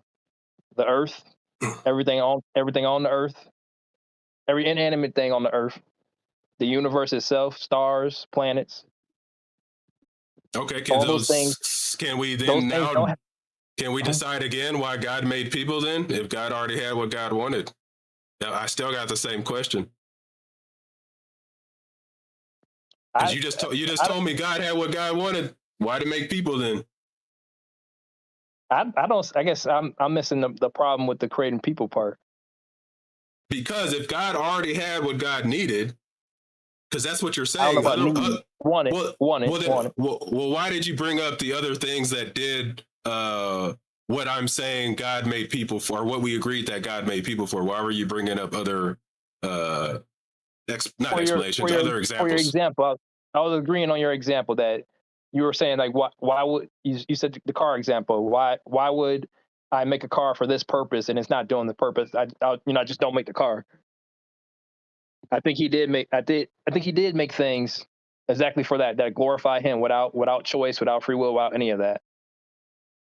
Okay, so did he make people for the same reason or no? Yeah, he made people to glorify him, and Cool. I guess to answer your question of why he did it. I hate to say it, but because he could. And then the second part that's a good answer. And you know what? Yeah. That's a shitty person. I don't think so. You can't think so. Here's a problem. I'm enjoying talking to you, so I won't get all mean to you. But that's the problem, man. It's like you aren't allowed to think correctly, like the way you would think towards other people. I guarantee you, I could build a society with you, and we would make the society that's not like the Bible. Because you can't have a society like the Bible, because the Bible is horrible. I would say that what you're trying to create is impossible, because people have tried to do it and it never works. Because but I'm okay with that, because God obviously tried something impossible and didn't work. So I guess I'm the same. I don't think he tried something. I think his plan is still unfolding, and it's going to play itself out. All right, is God all powerful? Yes. Okay, then that And doesn't then make sense, right? I think it does. And I guess we're going back to where we started at. Of I think it course, does make sense. it always goes back. You know why it always goes back? Mm. You know why? Why? Come on, man. Come on, man. You know why? Because it doesn't make sense, brother. So I think it does make sense, and you make it make sense. I'll give you that. You make it make sense for yourself. I used to be the same. I was a little bit different, to be honest. Let me be fair. I still believed for a very long time, but I don't know if you heard. I always would say that I don't like this shit. I'm just going to question God when I die. I'm the same way. I still question as a believer. There's nothing wrong with questioning. Well, wait. Why can't you admit this stuff for me then? Like, this is bad. You can say it's bad. Like, hold on. What are we arguing about then? This system is bad. This system's bad. Just say it. Just say it. I don't think the system is bad. I think the system is working out as intended. Okay, can a bad thing work out? Yes. Okay, so let's say this is bad. Let's admit it together. Me and you. I'll hold your hand. Yes, we both agree that this is bad. You want to say the situation is bad? No. You added the word. I'm holding your hand. Let's say the Bible story is bad. Come on, 1, 2, 3. Oh, the Bible story is not bad. Come on, bro. It's so obviously bad, dog. It's so bad. Think about this, man. Let's run through it real fast. All right. So, the all-powerful, all-knowing, all-loving creators, because you said there's 3, decided that they needed to make. There's not 3 in that sense. The way you said it.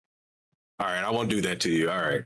I know enough that that's not the case. The all-powerful, all-loving, all-knowing creator decided, like, you know what? Hey, let's make the universe. I don't even know what that means, right? So they're saying, let there be light. Or he said, let there be light, right? Cool. Let there, what else? You want to go down the list? We don't have to. Let's skip to the end.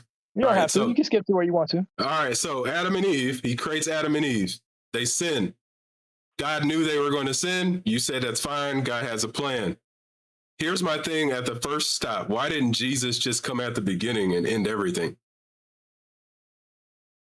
So that's a good point. So let me ask you something. Hold on. Outside of humans, hold on, because I don't like when people say exactly or good point and then don't. Because you missing some pieces that it can't speak to unless you have those other pieces. I was going to ask an additional question for you. All right. Good. What else was correct? What other beings were created? Angels. Okay. And how are angels different than humans? They can't die. I'm assuming. There you go. They probably can. Isn't the devil going to get destroyed? I don't know if the scriptures say exactly that, but I'll look it up while you're talking. Go ahead. Yeah, I don't think the scriptures say exactly that. But to my point, right? So we have two beings that can make choices, that have free will, that are created. Mm-hmm. One being has this flesh that we don't got to get too deep into it, but has this flesh. This other being can't die, eternal. So you asked the question, right?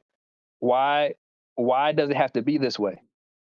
Well, if both beings are doing bad and God has to fix it, you can't. It doesn't. The same solution doesn't work for both, right? You can say like, oh, I can just end it all right here. Well, no, that doesn't work. That doesn't work for fleshly beings, or doesn't necessarily work for eternal beings either. I think it has to go through the process. Like, go ahead. You're God. Why does I don't think have to comes into play with God. Why do I think God's more powerful than you do? What you mean by that? I see what you mean. I think God could have done anything. You say God can do anything but doesn't. So I think higher of God than you do. It's really weird. No, I don't think that's how power. I don't think that's how power works. I don't think. I don't think God. I still operate in logic, and I think God's logical as well. Did God make You would logic, say or you did would. logic here already? I think God is logic and has always been. So, okay, if God was logical, then God would not have created creatures that could do what it did. That would be I logical. No, I don't agree with that. All right, what's the definition of logic? Let's look this up. I'm having fun with you, brother. What's your name? Troy. Troy. All right. Oh, wait, Troy? Did I speak to you already? Or this is another Troy? No, I don't think you spoke to me. Oh, okay. Yeah, I'm getting Troy's for the last couple of days. Oh, well. All right. Logic is the study of valid reasoning. I like the word valid. So, is it? What do you think about God's plan as valid? I think it's valid because it's a perfect plan from a perfect God. And I guess to give you an example, right? Let's say you get a cut on your hand, it's bleeding, you're in a lot of pain. Okay. A bad plan would say, let's just cut the hand off. You won't have pain anymore. You won't be bleeding anymore, and you'll be good. But a good plan will say, hey, we're gonna stitch it up. It's still gonna hurt for a little bit. It might bleed a little bit, but eventually it's gonna heal up and be just like new. I got a better scenario for you. Go for it. All right. You're now you got that same cut, but now you go. Is you gonna go to the butcher over here with dirty knives and dirty hands? Are you gonna go to this clean guy over here that cleans his hands and all this other, and he knows how to cut, he knows how to do everything. He's a doctor, basically. Is it more logical to go to one or the other? Obviously, the one that know what he's doing is clean. Okay, so you go to the one that knows what he's doing and is clean because he has shown the reasoning and valid reason on why you should go there, right? Like you have the evidence for that. Yep. So why is that choice not what God did? Like God had two options. And the one option was this dirty butcher that he knew was not going to sew his hand up correctly and just chop it off and cause a bunch of problems, cause malgreen and all this kind of crap. And wait. suffer and die. Who the butcher? God's creating this version of what the world which was created right now. That's the ugly ass butcher. So God made this world instead of making the other clean one, because God, in this scenario, God has a little cut on his finger, right? And God chose the butcher instead of choosing the doctor. No, I think no. I don't think that's the case. No. Well, why not? So big picture, right? The Bible says God made the world perfect and it was good. That's what he said. Everything was good, and then something happened that made the world not good. And then that's where we disagree instantly because nothing can happen without God. Nothing. Nothing. If I'm gonna play this game with you, nothing happens without God. All right. So he allowed that choice. Yeah. But don't say people did it. God did it. People did it. He allowed it. You guys hate people so much, bro. No. Like everybody's Here go your example. You leave a hot iron out. One of your kids go touch the iron, burn themselves. Who burned themselves? The parent for leaving that damn iron out. we know that the child burned themselves. And that's the parents' fault, 100%. I get what you're saying. Yes, obviously the child burned themselves. I'm kidding on that part. It is the parents' fault, 100%. Like there's no other percentage for me. If your 5-6-year-old child burnt themselves on a hot iron, it is your damn fault for leaving it out. I do not blame the child for wanting to touch a hot iron, dog. I don't, and I guess that's another part where you use the word blame. I don't think God is blaming us. Yes, God blames us. Yes, God blames. Bro, otherwise we would just be forgiven without having to do anything. We didn't get to this part yet. This was probably going to be my ending. Like, God, if you're, listen, I'll grant you everything, even though I just argued with you for all of it because I don't agree with it necessarily. Everybody should just be going to heaven anyway. So that goes back to the fact of free will and choice. Yes, I everybody think still gets free will, and then everybody still goes to heaven. Problem solved. so I don't think that's a problem solved, because I think by choice, some people don't want that. There would be by no choice. there. If heaven was real and it was actually really nice, no one choosing fire over heaven, bro. No one. Yeah, I disagree with you. I disagree with you. I don't understand how you think anyone that literally had all the information would choose to be burning forever. I give you simple examples from real life. Young teenagers, 16, 17, 18 years old. They got everything in their parents' house: food, water, shelter, everything they want. They still choose to go out there and want to live their own life and have to deal with the consequences of not just sticking around mom's house for 3 or 4 more years, because they didn't want mom's rules. They didn't want what mom was cooking. It is. They didn't want what mom was cooking. It's not the same as burning forever, brother. But it is, because you have to deal with those consequences for the rest of your life. Because life is short. I agree with you. Like, there's people right now that are like, oh, I'm gonna live 70 years. Oh, whatever. We're talking about eternity. There is not anyone, I don't care how tough people, I know Matt Dillahunty says this shit sometimes. Like, not Matt, sorry, Forrest says it. I don't know if Matt says it. Forrest says it. He's like, oh, even if God came up to me, I would never, ever praise this thing. I would go burn in hell forever. Yeah, right, bro. Like, So if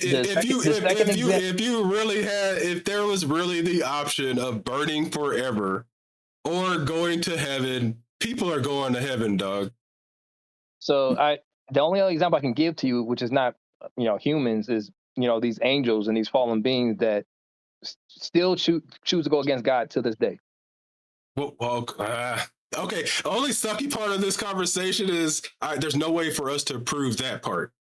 I agree. That's why I said that's my only other example. But I think there are still people who still would not choose God, even if they knew heaven was real. And I think it's simply because they don't want all the other stuff that comes with it. Okay, but do they really know they will burn in hell forever?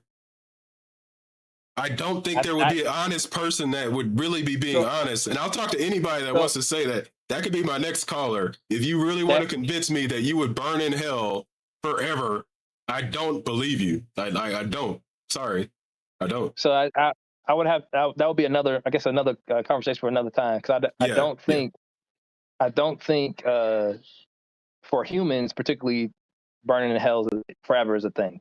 Well, here's the thing. This is what sucks about this conversation, because somebody just said they wouldn't worship in chat. I think it's because they don't really believe it. So it's so hard it's hard. It's very hard to have this kind of conversation, because anybody that says they wouldn't worship this God just doesn't even believe the God exists, bro. Yeah, so I know. That's the hard part. So I don't know if we can really have that conversation, because I don't think I can get anyone to be honest about it either, because they don't really think it exists. So it's like, it's I don't know. It's like saying I don't know. People like, if you don't think you're going to get eaten by a shark, like, I can't scare you about getting eaten by a shark. Like, if you're never in the ocean, of course you're never going to get eaten by a shark. But that's my bigger problem. Like, why do people have such a big deal about Christianity and everything that it teaches and that it's about, man? Well, because it's lying, bro. But why? There's plenty of other beliefs that do the same thing. But why Christianity? Those are bad too. But why is Christianity on front stage? It's always in the news. It's always because one thing people bring up. Because we're in the United States. That's it, bro. That's it. That's it. Yeah. That's like a legit question. And if I was in another place, I might not be able to speak as well about this or on it as much. I think in Europe you could. Europe's a little more secular. But yeah, I mean, Christianity it's there because it makes claims. It makes extraordinary claims. Its people also make extraordinary claims and say they're true. So it gets scrutinized. I think anyone that's making extraordinary claims should have to prove it. And that's fine. Yeah, that's fine. Yeah. And I guess so. Big picture back to you. Like, why why the disbelief now? And like you said, like, oh, because it's terrible, it's bad, but like why the actual disbelief? Like you Oh, didn't become a Muslim, you didn't become some of these other religions. I guess I don't know. I haven't listened long enough to no, know I what haven't. else No, to believe. you're correct. I didn't do anything else after I found out this wasn't true. It was just like, oh, like, and there's no need for me to jump to something else because what's the likelihood that they're correct?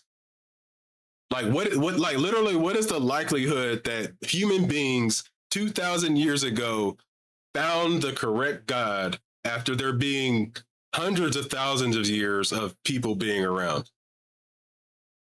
That's another. Why would God choose 2,000 years ago exactly to show up? Because most of the religions are around that time now, and it's just because it's a time period thing. I think if we live 10,000 more years, this religion won't be around either. It just happens. But anyways, That's go ahead. I guess that's maybe another conversation for another time. But I don't think God just showed up then. I think he's always been around. I think that was Well, one of your other prompts. Like, why doesn't God show up clearly? I yeah, think God 100% has always showed up clearly, and even to this day, humans can't see the forest full of trees or can't see what's right in front of them for whatever reason. What call it arrogance or call it just hey, that's ignorance? that's God's fault, man. Because God showed up to Israel all the time. If God wants to Yep, show up, yep. I will see God. I promise you that. I, I, I so for uh, you, if God showed up, you would be a believer again. yeah, I would have questions. I still would have questions, but of course, Yeah, nothing wrong with that. if So God's there, bro, like, what do you mean? What else is supposed to happen? If you're literally telling me God shows up, like for real, to my not liking, but to whatever I need, right? Because I do believe God would know what I would need to see. So if that happened, of course, So I guess I don't know. that's the tricky part because like I said, I think God has showed up exactly the way that people need it since the Then beginning of time. God's not a good communicator. Then, man, there's a lot of non-believers, bro. No, But that's not a good communicator. That's a you I still know, have choice. And I know it hurts your feelings when I say it, but God is no, obviously not a no, good no. communicator. I But that'll be another if you conversation. yeah if you really read the Bible, you would know that there were even disciples who thought like me and you, who are realists and who are Mm-hmm. literal in some sense, and who asked a lot of questions to Jesus. And going back to there are some people in the Bible that ask God all types of questions. There's nothing wrong with being a realist and asking questions. I So mean, I don't think God, God's a bad communicator. I think humans are just you're humans. trying to. You're trying to get me going again, but I got one more caller in here. So, but Yeah, I got you. I got you. I'll leave you with this. If God was okay with questioning, I want you to do some homework for me and come back with all of the verses where God gets mad when somebody asks him a question. And I'll leave it at that, Troy. So thanks for All calling, right. bro. Thanks Take for the care, brother. conversation. All Always, right. man. Take care, brother. Yeah. All right. Bye. All right. Let's see here. I'm gonna get we got Muggin that's been waiting for quite a bit. So Muggin, I just gotta go get me some more orange juice and I'll be right back. So just give me a moment, please. I will not skip you. You will be able to say your piece. So give me a moment.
The music gets hype. All right, thanks Troy for calling. I really appreciate it. I appreciate most of the honesty there. Like I think you're being honest enough, and I love to talk to people that will be honest. Don't have to agree with me, but there are certain things that I think we all know are true. So, all right, let's get Mudgeon up here. Hello.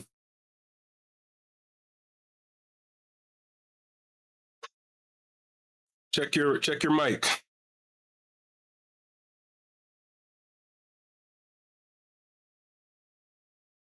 Uh-oh. Discord can be hard. I'm going to pull you back up. I want to give you a chance because you've been waiting a while, so I'll give you a chance to fix your stuff. Looks like you keep kicking yourself out. But I'll give you some time. What's up, chat? How's it going? What we got going? I see you guys, as usual, are having some interesting conversations.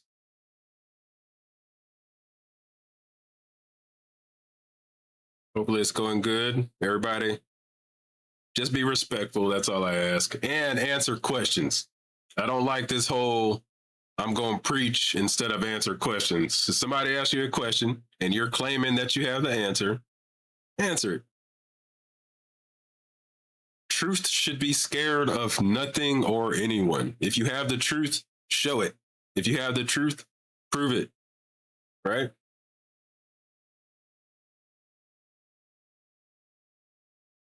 What up? Yeah, I like Troy. That was cool. I'll talk to him again, I'm sure.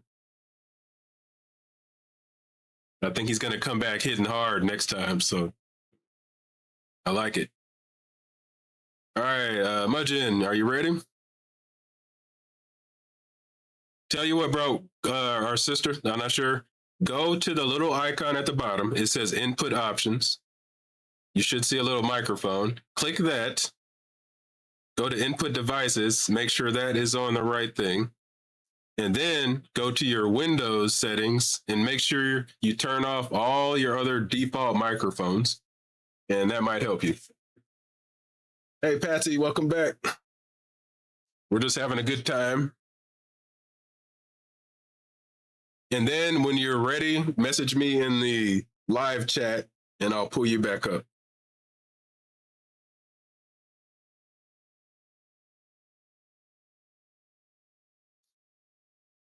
All right.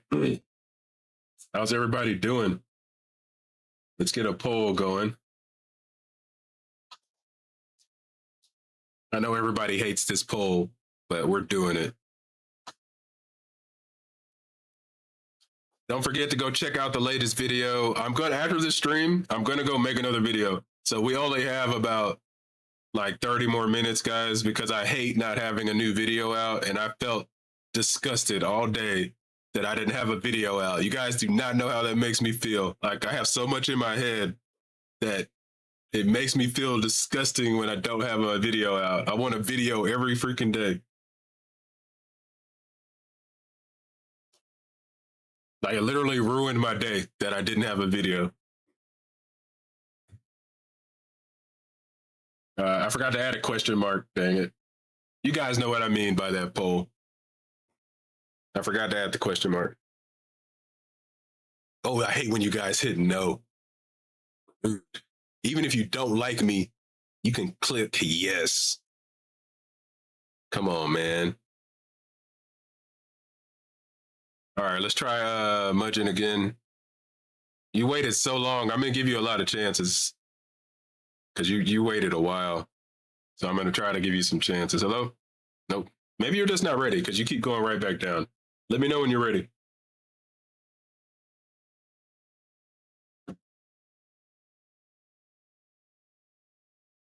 All right, anybody else want to step up and have a chat? The little Discord link is working. So if you go there, it's working. I said, we got about 30 more minutes. So if you want to come yell at me or something, don't yell at me. Come have some fun. We are discussing on if we can come up with a better plan than God. I think we did it already. I think we did it. Congratulations, team. You are? Hey, let me try it. Let me give you a call. If I give you a call and this doesn't work, you don't have your microphone set up correctly. So I'm going to call you right now. Make sure you pick up.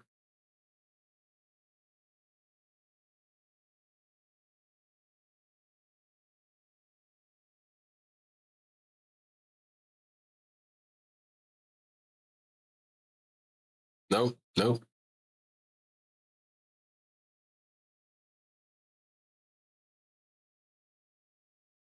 Are you in voice? Hello? Hello? Yeah, I'm calling you directly. So maybe we got to be friends. I'm going to add you as a friend. Accept my friend request. Like I said, I'm going to give you a chance because you waited so long. So let's try that. I sent you a friend request now. Make sure you pick up my call though when I call.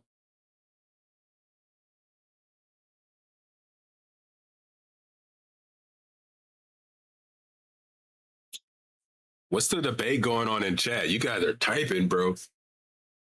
You guys are in there like clickety clack, clickety clack. Only 13 people hit the like button. Come on, y'all. Y'all want this channel to grow or not?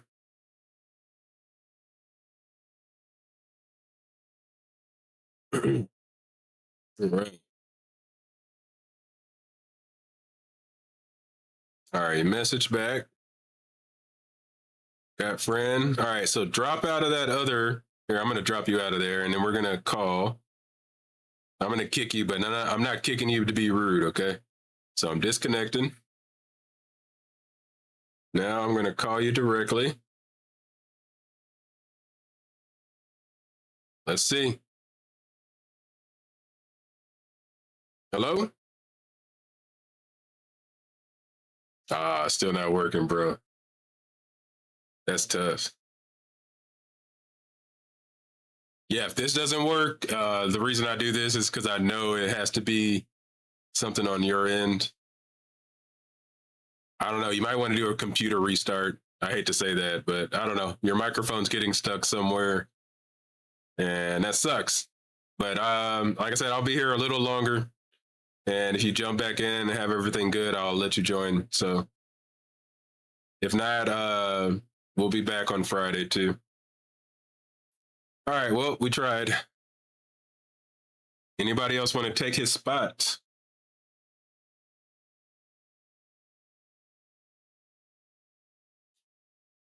Anybody want to take the spot? Troy Jackson, you think I'm a believer, but I have some doubts. That's funny. I love when people speak for me. You want to join? And wait, you're not the last Troy I talked to, is it?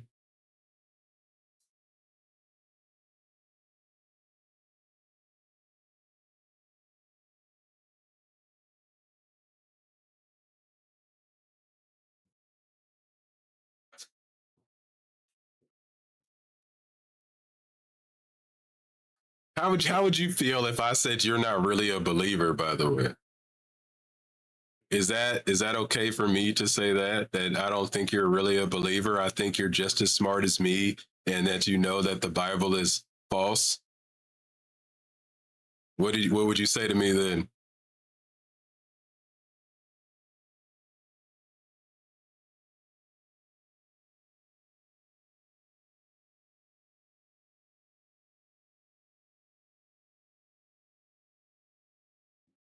No, I said not bothered. Like I know it doesn't hurt your feelings. I'm saying like, is that you think that's fair that I'm saying that you're not really a believer? I mean, I hope your feelings aren't hurt. That's not what I meant. We're all adults here, I hope. You know what I mean, bro. Why are you messing with me, Troy? See how many Troys there are? Hold up. There's another Troy.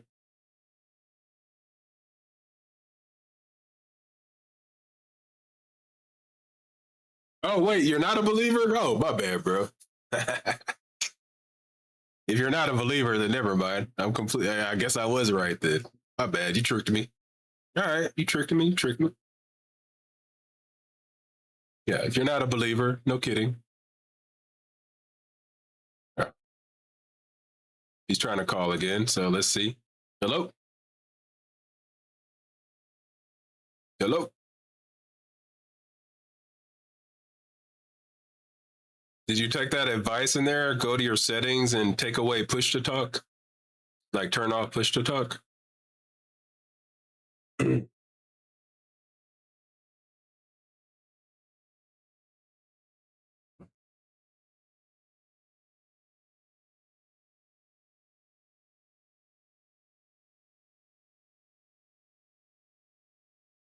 Ooh, I see you messing with your mic.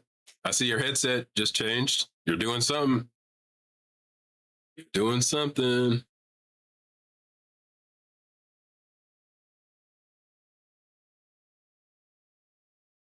If not, we got Patsy that wants to come up again.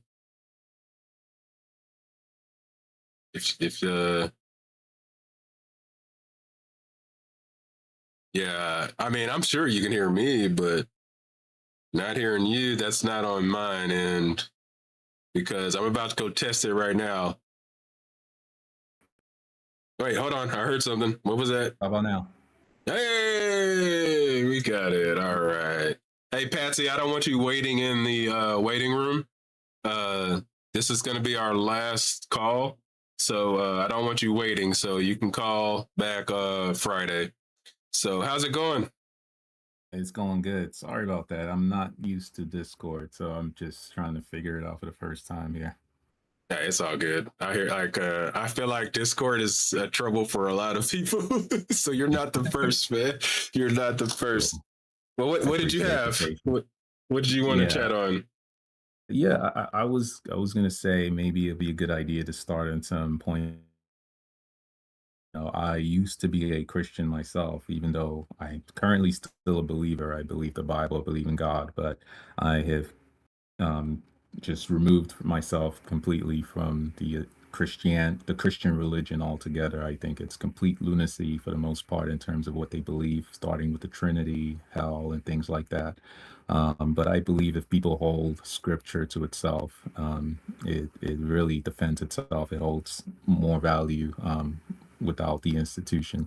And that's kind of where I stand on it. So a lot of things that you bring up, it's not really a point of contention for me. It's something I can um, really explain for the most part. So just depends on any topic that you're looking Uh, to talk about. all right, we'll just stick to the main one right now that I've did the past Okay. couple of days about. Okay. I think it's very obvious that we could have come up with a better plan than God. Mm. Yeah, the only reason we can say that is because, it's kind of like watching a movie and you watch the entire movie and you say, oh man, I could have made a better movie than that. Or why did that character do that? That character is so dumb. We're only saying it from hindsight, because of what we're seeing. I think that statement itself is not possible because one, we can never really be God. And two, there's so much that we still don't understand and know about why God made things the way he did, rather. I would only say that I would agree with that only if, and a lot of people don't, if we're saying God's not all powerful, not all knowing. Mm, And if we're saying that, then we're talking about a different God, and then my title mhm. would change. Yeah, well, Right God now, is all powerful. Yeah. Mhm, okay. So as soon as we say God's all powerful, now I'm saying I mhm, can now pretend anything, right? mhm. Like I don't have to have the information if I'm all powerful. I literally can make everything how I want it. So when you say that Yeah. we don't have enough information, that's irrelevant because I'm all powerful. I literally Well, can mold mhm. everything into what I want, right? That's what all powerful would mean.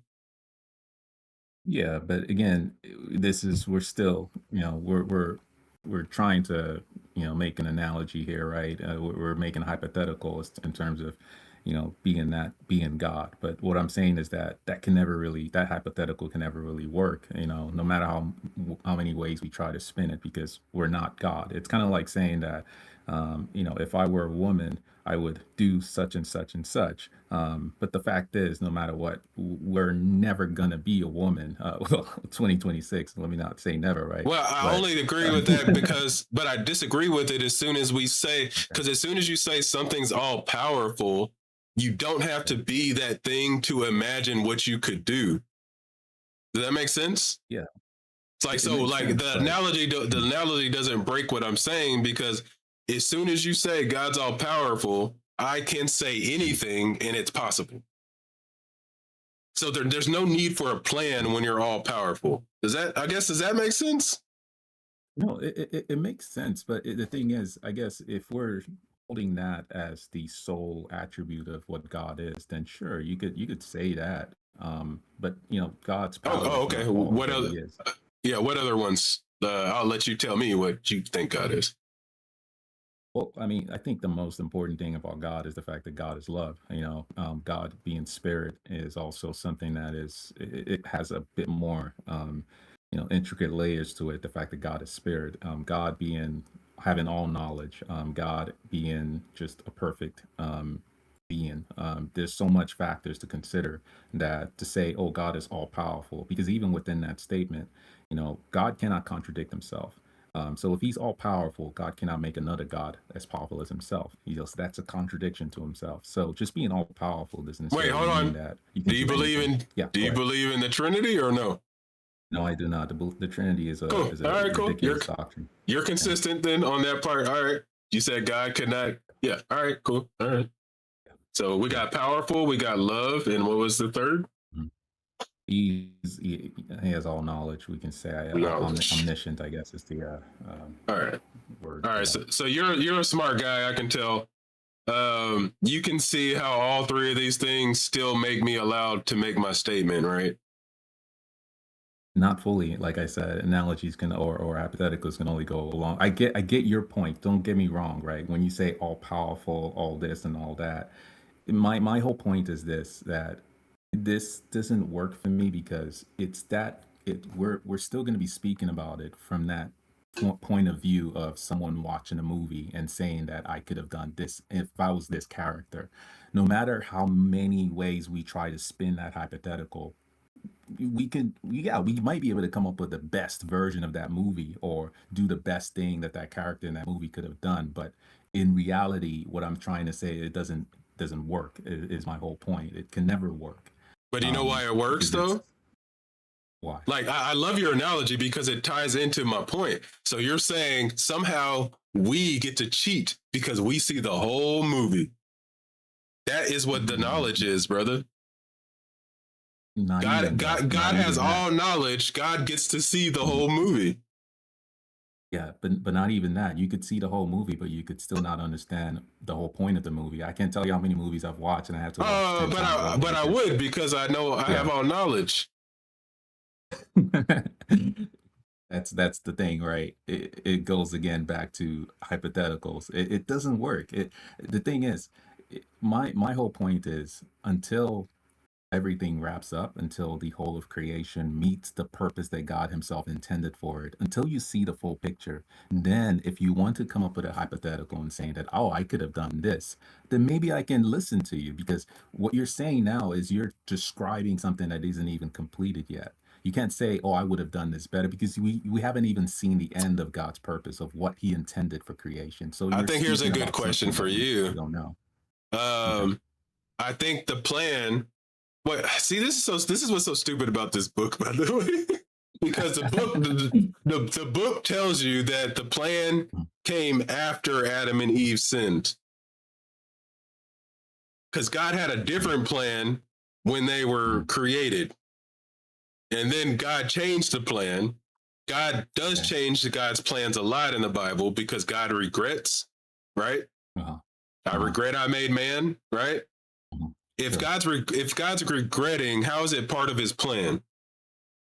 Well, the thing about God regretting and the way it speaks about it in the Old Testament, it's not really him actually regretting. There's this statement that a lot of theologians like to use to explain how God condescends to humanity to speak in language that we understand. It says that God with a strong arm Wait, hold on, did hold on. this. God's not talking to us right there, bro. Who is God talking to when he says he regrets in Genesis 6:6? He's talking to Noah. Huh? To Noah. Noah. The Noah, the Noah's flood. Is he the talking guy to Noah. Noah? Genesis I believe 6:6. The Lord regretted that he had made human beings on earth, and his heart was deeply troubled. He's talking to himself. The thing is, it depends on how you're looking at it, right? Because if we're looking at it in that particular timeline, the only person that God could be referring, or maybe speaking to, is, unless you want to look at it as the author's narration, where he's just describing what God is saying. Then, if that's the case, sure. Either way, if he's conveying that to, again, the reader, or if you're looking at it in a more personal setting, then he's maybe saying to Noah, "Hey, go build this ark. I regret this, and that I've done this with humanity." All right, You can go either way. Who's It's still God talking condescending. to? Samuel, 1 Samuel 15:11. I regret that I have made Saul king because he has turned away from me and has not carried out my instructions. Who's God talking to then? See, that's what I mean. It's either, it depends on how it's written, right? It's either that God is speaking to Samuel and giving him instructions, and is telling Samuel that I regret this he and would that, not be talking to or Samuel in that one, I don't think. yeah. So that's what I'm saying. It's either that, or he's speaking from, or that's being written as an author, just conveying what God is saying. Now, he doesn't necessarily have to be speaking to anyone. It's the point that this is what God was, this is what was in his heart, rather. And he's kind of conveying that. So it doesn't have to be speaking to anyone, but the point is that God is saying, I regret that I've done this. And like I said, that statement is a condescension. It's not necessarily that God actually did regret.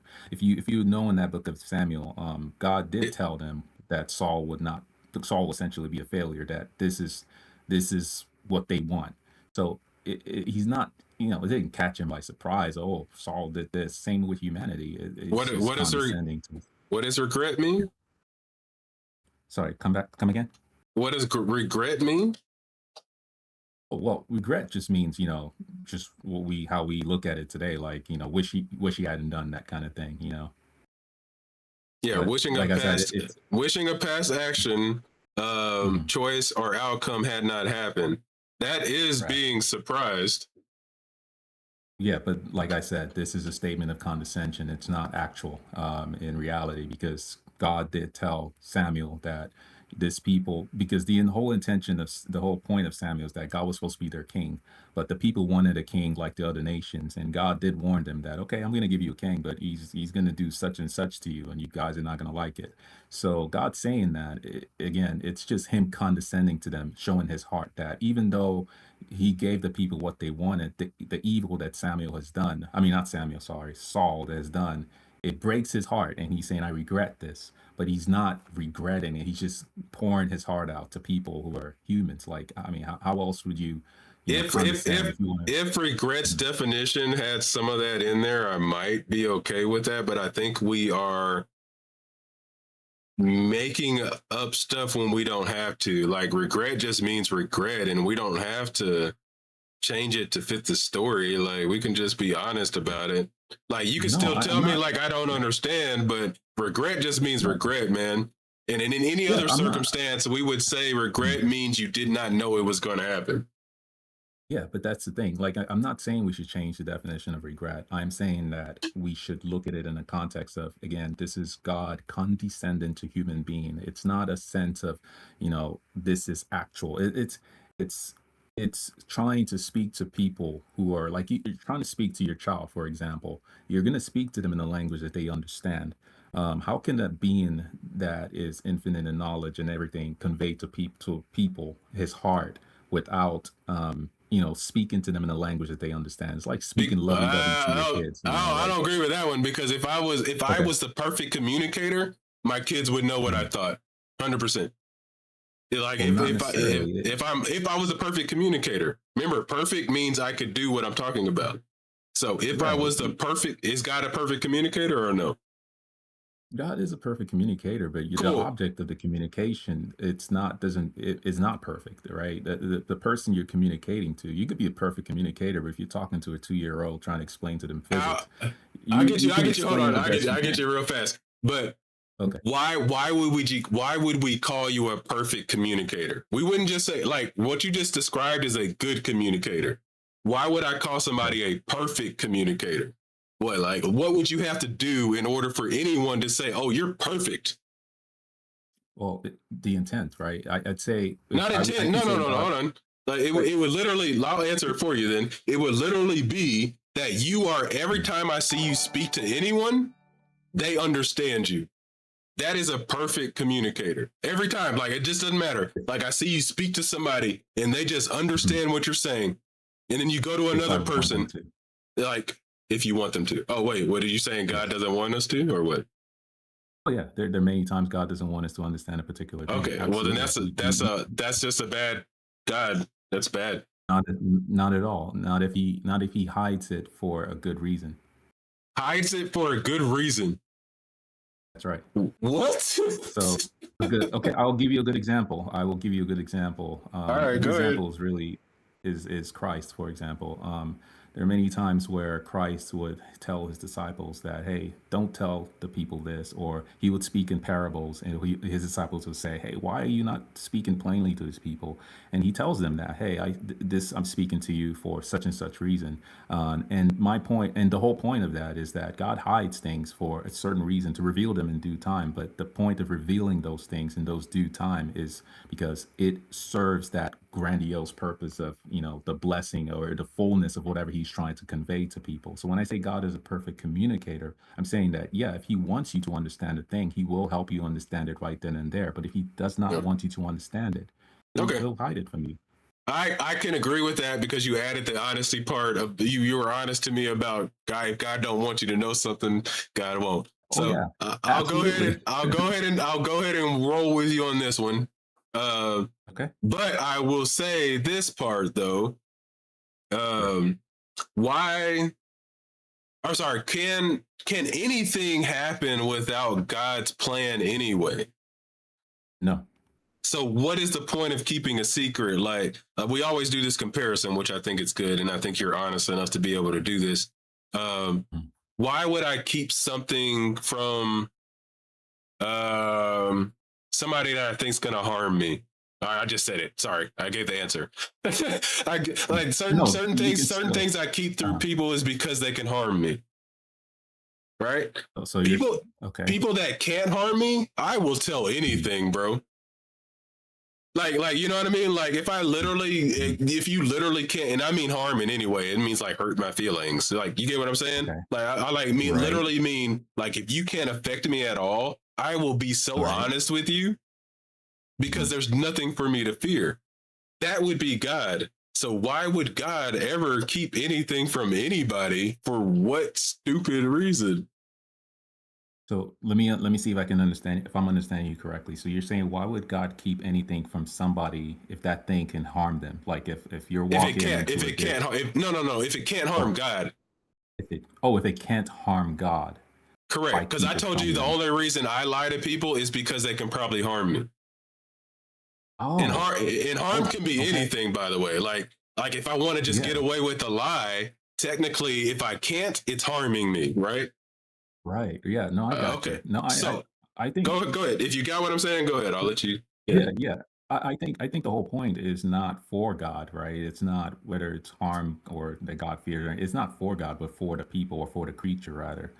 Everything that God does, it's two sides, right? Yeah, like the other color we're saying, for His glory, sure. I think it's a bit more intricate than that, but it's also for the benefit of the creature, because, like I said, God is love. So if He's keeping something from you, it's not because He's fearing it will harm Him in any way. It's really for your ultimate good. And the key word is ultimate, by the way, because we don't see the immediate effect of it. Like, I'll always go to scriptures, for example, like Joseph.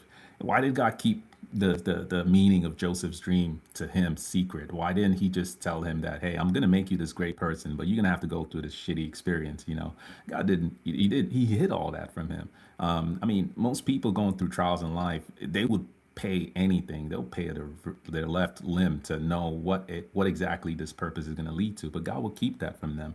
But He will reveal it in due time. Now, granted, some people could die not knowing that purpose, but that's why there's a resurrection. And hell, by the way, is BS. By the way, if you want to get into that later on, or if another Yeah, time. but here's the thing about some of these things. It's just like, and I like to ask everyone this, so don't take offense. Could you be wrong? Could I be wrong? Yeah. Me as a yeah, absolutely. Yeah, I could be wrong. Cool. Yeah, All right, 100%. cool. All right. I love honesty, man. Like I said, it gives me Yeah. chills. All right. So the next part is I still don't get how this story makes sense. What do you think the purpose of God making people was? I asked the last caller this. Like, what is the purpose of God making us? I think the whole purpose of God making us is a revelation of himself, in a sense that humanity, to achieve its really truest joy. Wait, hold on. Because I don't want you to go off, and then it's not what I mean. I got you. I really want, like, I forget people for a second. Why did God make people? I know that sounds contradicting, but it's not. Like, why did God make people? God made people for the purpose of revealing himself to them. That don't make sense, bro. I can make it make sense. But wait, hold on. God made people to. Does that really make sense to you? I give me like a few sentences and I can try to flush that out for you. All right, go ahead. So the unveiling of who God is to me the whole purpose of creation. And it goes back to what I said about God being love. Everything he does is rooted in that, and him being life as well. Now, humanity, as God will make us, we cannot really know God being love, being light, being all these things, if we do not understand the contrast of that. So mankind cannot know life if they do not know death. They cannot know peace if they do not know war, calamity, all these evils. In the Garden of Eden, the tree of the knowledge of good and evil is not two separate trees. It's one tree. You can't know evil apart from good. That's why it's the tree of the knowledge of good and evil. So all of these things are necessary to really know God. And ironically, that's why the book of Revelation, it's really called an unveiling. It's a revelation. It's unveiling things that, was hidden. Everything is all about knowing God. It all comes full circle to God. And that's why the whole point of the doctrine of hell is so Yeah. for the whole purpose. All right. That didn't really answer what I said. The reason why is, and I think this is very hard for anybody that is believer in these things. The only thing that makes these things make sense is making it all about us. Which in its on its own, honestly, it shows how arrogant we are as human beings. Like, literally, I'm talking about God, and you keep bringing up us. But if you notice what I said is for God to reveal himself. So it's not about us, it's about him. But even in that statement, it's about us, bro. Like, God needs us so it can reveal. I say it, like God says he. I tried not to say he, like it doesn't make sense. God reveals itself to us, right? God needs us to be revealed. That's making it about us, bro. Like really think about that statement in your head and how arrogant we are. And this is why I think all of this shit's bullshit. Like, it makes sense that everything is about us when we're the ones making the story. Why isn't there stories like the ancient stories where, you know what? God was just a fucking asshole. Excuse my language. God was just an asshole. Like, if you look back at the ancient Sumerian stuff, that is more likely the reality than anything, because their story makes sense. This world sucks.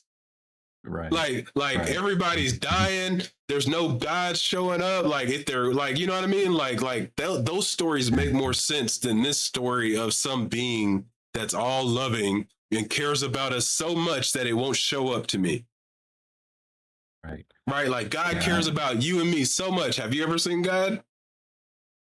Oh no, I wish I have. Okay, cool. No. I was at that point too, Uh, and I've made yeah, I was at that point. Like mhm. my point is, how can a being be loving like that and not show up? What purpose would that be if the purpose is what you even said, right? I still think that's selfish, by the way. Like God would be selfish and Yeah. jealous. Uh, I think that's horrible. Like you only made me to glorify you. That's a shitty person. But let's just say it is what it is. At the same time, now God is contradicting God's own goal. I don't see how God's how you can contradicting the do that. goal is because God just wants us to know God. Just show up all the time. Like literally. Oh, Like okay. like the world would be like this is what annoys me about some of this is because and I know you already Mhm. admitted that some of the Bible's BS, I think. Correct me if I'm No, wrong. I don't. I didn't say some of the Bible. I said Christianity is BS. Okay, fair. Thank you for correcting. That's cool. That's why well, I'll still say my statement. I just thought you might agree with it. But that's why I don't like Mm. when people say God can't do certain things because God did everything in the Old Testament.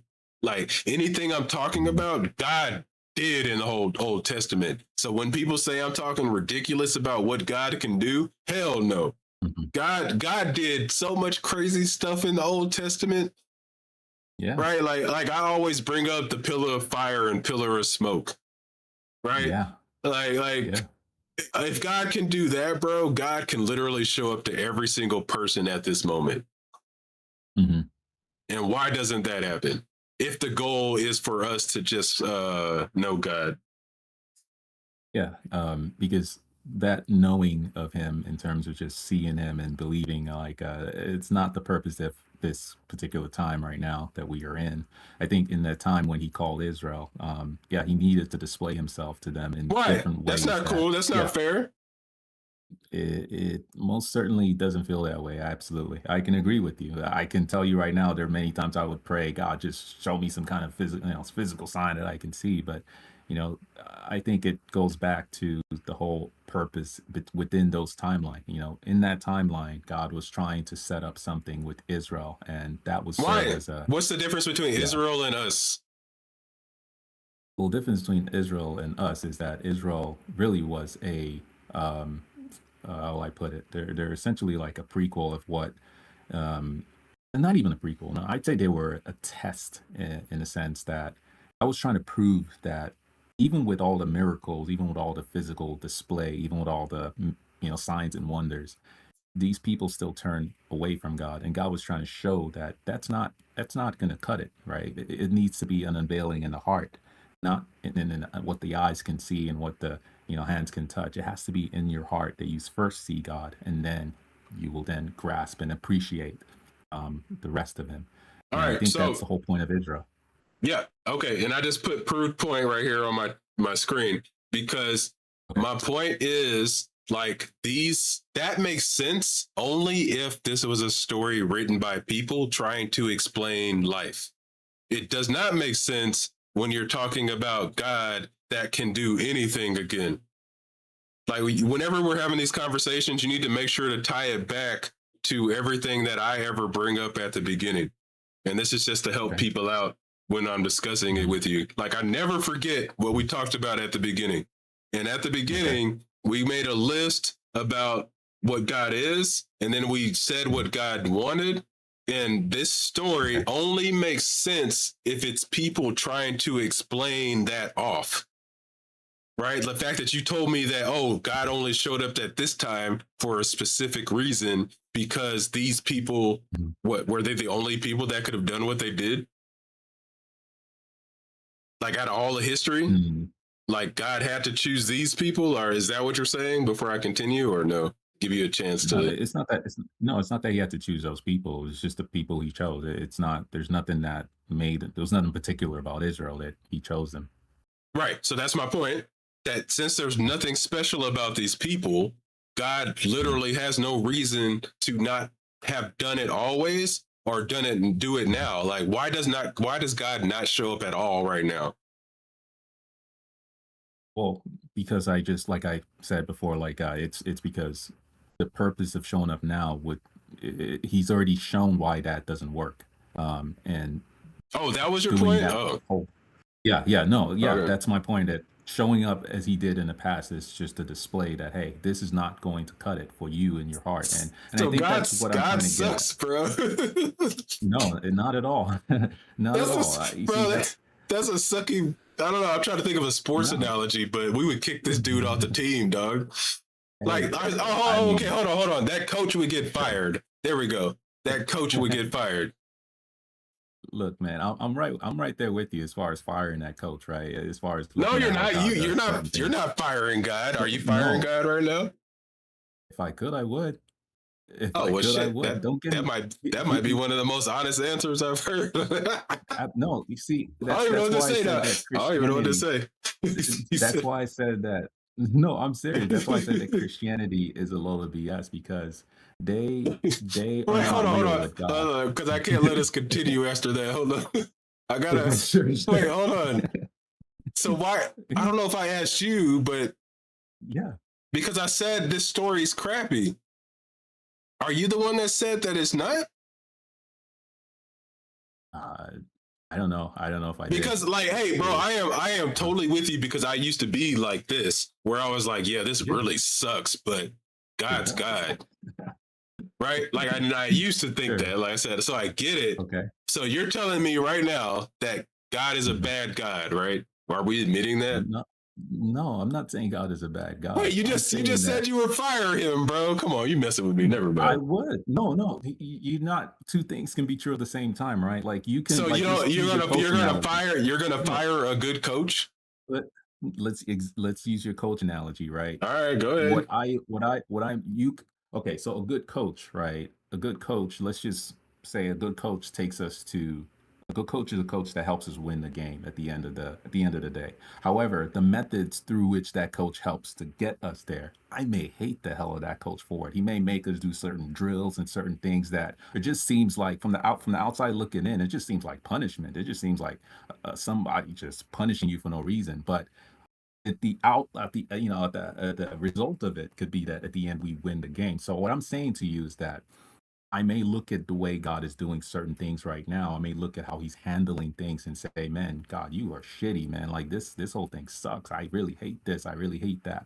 But I trust the process in the sense that I still believe because I know that at the end of it, just like that coach, at the end of it, you really care about your team and you want us to win. And same thing with God. At the end of it, I know Okay. everything The you describe coach, in it is love. I'm with you that the coach can really care, Okay. just like a parent can really care and be horrible parents. Well, yeah, but Just because a parent has a goal in mind, like it does not okay. mean that their goal is good. So what I'm asking Right. is Okay. what I see is God, let's just admit it. Like I'm gonna play with you right here. God is really Mhm. truly our parent. God is a crappy Mhm. parent, but I have to stay in his house. Like it's God's a horrible parent. I gotta wait to grow up. I gotta get to 18 so I can leave this damn house. Right. That's a scenario that I'm hearing when we talk about this book is like we're stuck with the worst parent possible because that parent can do anything. Like that's why I'm saying it's the worst parent possible. Like this parent can do Yeah. literally anything and I got to sit there until I'm 18. But guess what? You know why it Yeah. sucks? It's because even when I Right. turn 18, this parent won't leave me alone. Yeah, yeah, right. I still go to hell, bro. Yeah, that's the thing, Like right? You don't go to hell. just let me leave the house, man. Oh, you said you don't believe in hell. That's right. I'm sorry. That's No, right. no. Yeah. I'm trying to talk to you. So Yeah, wait, no. what do you believe happens then? Yeah, no, I think at the end of it all of us are saved. We all, Christ died for the sin of humanity, sin of mankind. I don't see how Christians get from it that some of mankind still go to hell. That defeats what Christ did on the cross. He died for the sin of the world. So what's going to happen is that everyone will be resurrected because That's the whole point. The whole point of Christ's death and resurrection. It's to give everyone life. Now, here's the catch, right? There's always All a right. catch. It's not all at I the know you same know I was going time. to interrupt. So go ahead. Go ahead. Yeah. All right. It's not all at the same time, right? Like Hitler doesn't get resurrected along with some saint that did what was right, and it's more in the sense that I think what people misconstrue as the judgment, the great white throne scene, for example, they think that okay, in that scene, some people are going to go to heaven, some people are going to go burn in hell for eternity. I don't think that's the case at all. The great white throne is a judgment scene where the people who are going to get the just desserts for all the evil that they did, they're going to receive that in that place, in that um, for that scene, whatever that scene is going to look like, and whatever punishment they will receive will be received there. Death itself, the second death, as Revelation puts it, is not really the punishment. It's really just the consequence of being mortal, being in Adam, being, just man, essentially. But the good news is that What about these Christ book? is They're going to open the book of life though during that time. exactly Genesis. Sorry, Revelations 20:15. correct. So the book of life, the people whose names we found in it are those whose um, God will judge the works of everyone who stands before him at the great white throne. And if your name is in the book of life, you will enter into the new heavens and the new earth. But if your name is not found in the book of life, you will go to what's called the second death. The second death is not an endless life of torment. It's really just death, part two. That's really all the second death is. And from that, there is even a resurrection, which is again, you're not going to find that in in Revelation. You're going to find that in one of Paul's letters, and that I don't is know. called. We won't go into it, but Paul kind Yeah, of yeah. We don't have to. Paul is. I think Paul's a different religion than Jesus. Not at all. Not at all. It's really just a separation of the gospels. All the disciples have what's called the circumcision gospel. All of their gospels catered to Israel. If you try to mix Paul with the apostles, of the 12 apostles, you're going to get a lot of confusion. Paul preaches grace. They preach this kind of a works and faith relationship. Paul preaches that where sin increases, grace super exceeds. They Who should I preach that. believe more, Oh, Jesus or Paul? right now, it's not about who you believe more. It's really about keeping them, the scripture calls this correctly cutting the word of truth.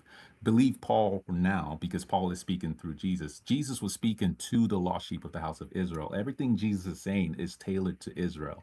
All And right, so you're saying new people can come along. Jesus was not the final. So now you can probably guess where this is going.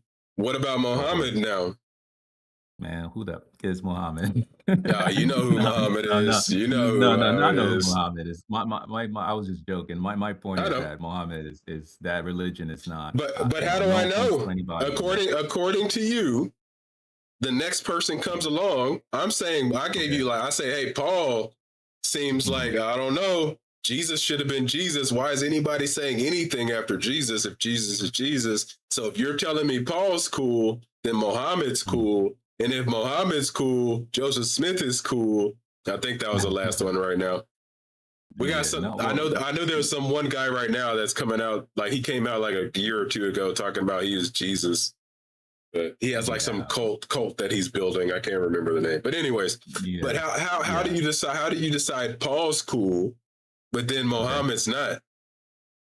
Well, it's not about deciding really. It's really looking at scripture and taking it for what it is because Paul didn't come with a new religion. He got everything he received from Christ. Paul didn't see the earthly Christ when he was He walking never. on the earth. He wasn't. He never met Christ. How Yeah. did he get it? What do you mean? No, he met the resurrected Christ. If you remember Paul on his way to Yeah, Damascus, Damascus. yeah, Yep. he met the risen Christ and he was blinded.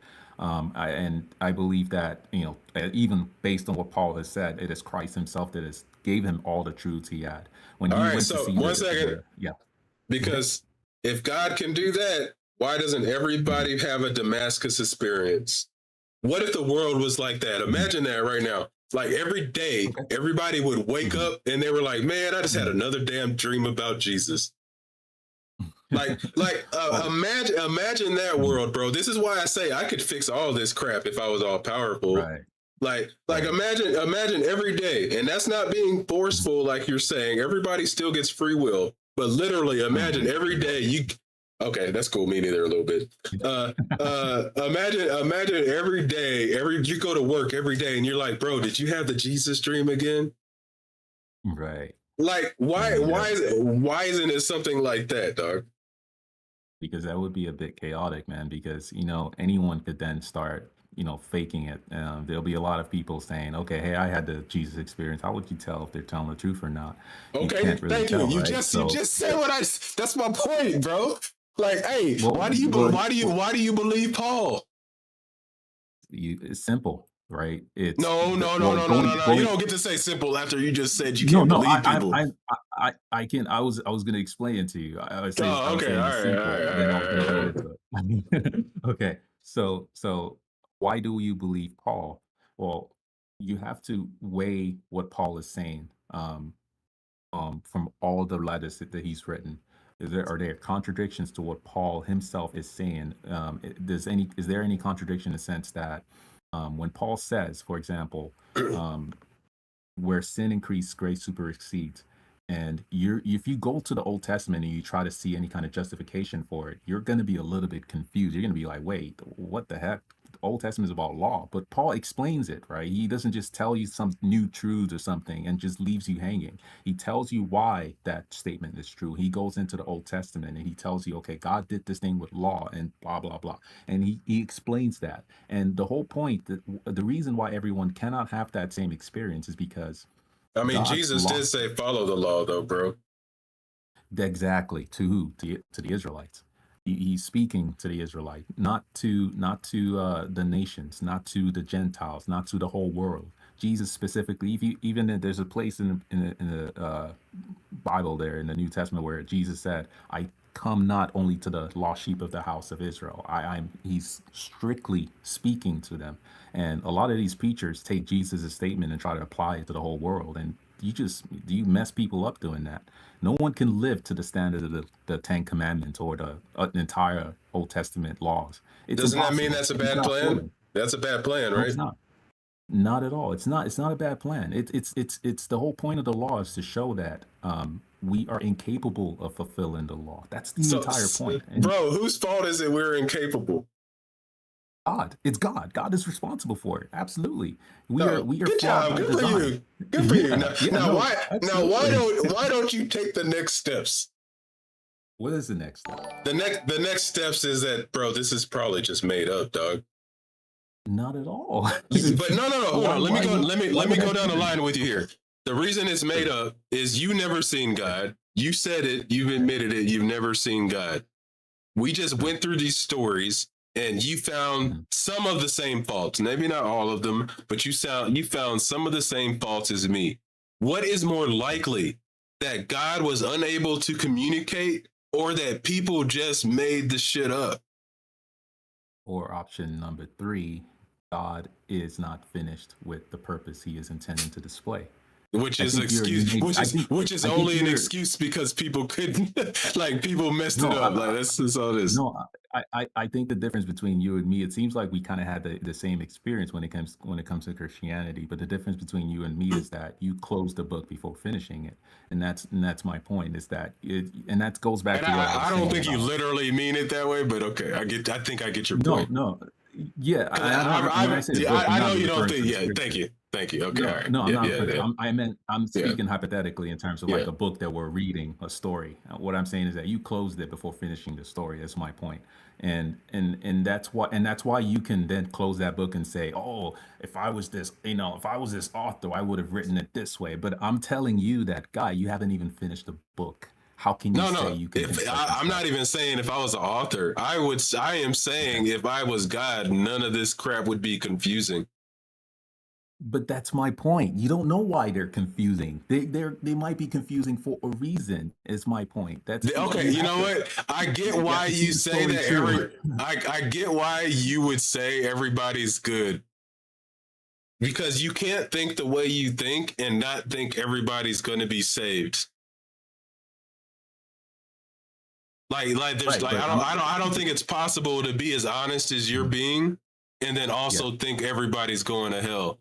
Now, Exactly. I'm saying this for a reason though. What is more likely? Okay. That what you just brought together is correct and it's true? Or is it more likely it's all BS? I would Because say it's like more likely. why would you be right? Oh, sorry, go ahead. Why would I be right? No, no. I was just saying. I think it's more likely that it's true. As far as why would I be right?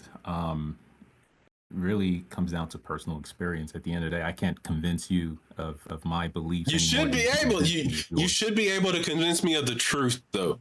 Not your beliefs No, necessarily. it- sure. The thing about the truth, right? The truth is like uh, it's like a radio wave. If you don't have the antenna to receive that, you're not going to receive it. It's not up to me to give you the truth. The I only can. way that makes sense to me is if what you're talking about is truth is something that's not provable. Are your beliefs provable? Well, yeah, I really believe they're provable. Then I your mean, statement to I don't me, agree with. uh, Like if you think they're it, provable, they should be provable to mhm. everyone. That's why science is so awesome, Mm, dog. Like science will tell you that something, and mhm, guess what? They mhm, give you little steps to do, and it works. for sure. Why So isn't so why that's isn't God like that? Why isn't God like that? well here let's if we want to go that route, here's the basics of what I can consider provable, right? We want to say let's use something being created. Um, I can tell you that the proof that the world was created by a mind is that everything that is created right now by human beings that has any kind of intricacy or any kind of thing like that was formed by a mind. And therefore, unless you can now prove to me that everything can come about through random, purposeless means, then I will, show me evidence of that, and I'll say, oh yeah, you know what, you're absolutely Well, right. But that's the only evidence we have. the Even if evidence of purposeless. even if it makes no sense, the only Okay. evidence we have is that everything is happening randomly. Wow, though I don't believe that, and I don't see how Well, anything can be wait. random. No, the only reason I say that is because there's no evidence of something that's playing with it. I'm trying to work with you here, right? Like I get Sure. like the universe looks very confusing. It doesn't make sense. Like when they talk about stuff like the expanding universe, I am one of those Okay. people. I'm just like, dang, wait, how's it expanding into itself? Right? Like, so those things obviously don't make you, it doesn't give you the authority to just make something up though. Like just because Okay. something doesn't make any sense doesn't, Okay. you're not allowed to just come up with some bullshit. Right? Like Well, that's why science works better than what we're talking about as far as the religion. y- Science says I so don't know this, and then it comes up with okay. experiments. Well, okay. So here's where I come from. I like to keep things simple, right? If I saw a table, I'm more likely to say, "Oh, that table was made by a carpenter," and that's it. I may not know who that carpenter is. I may not even know how he designed that table, but I Yeah, saw a you have table in the to middle of nowhere, and I said, yeah, but you have to do it Someone differently, made it." bro. Um that argument doesn't work because you know what a table is. Okay. You know what makes a So table. Like we don't okay. know what makes universes. We Okay. only thing we can do is kind of look at the universe and be like, oh, this is this, and we're making up what it is, right? Let's just pretend for a second like we actually don't know what a universe is, and I'm joking here. I do like a Men in Black type of thing. Like, what if the Okay. damn universe is in a globe? You know, like a little snow globe. Like I'm Oh yeah, I joking, saw not that. Yeah, joking, yeah. right? Like No, yeah, yeah. we Uh-huh. would never really be able to understand what that means, Mhm. right? So Okay. it's like you can't look at the table, you can't do that table explanation because you literally would have to imagine something that you have Mhm. no clue what it is, and you would Okay. not be able to say it's created because you would have no clue what that thing would look like if it was created. Like we have one universe here, so we have Okay. nothing to compare it to. So we can't say this universe was created because we don't even have anything to compare it to. What does a Sure. non-created universe look like? Beats me, right? But okay, let's go that route. Let's say I don't know what a table is. I can't really understand what I'm even looking at.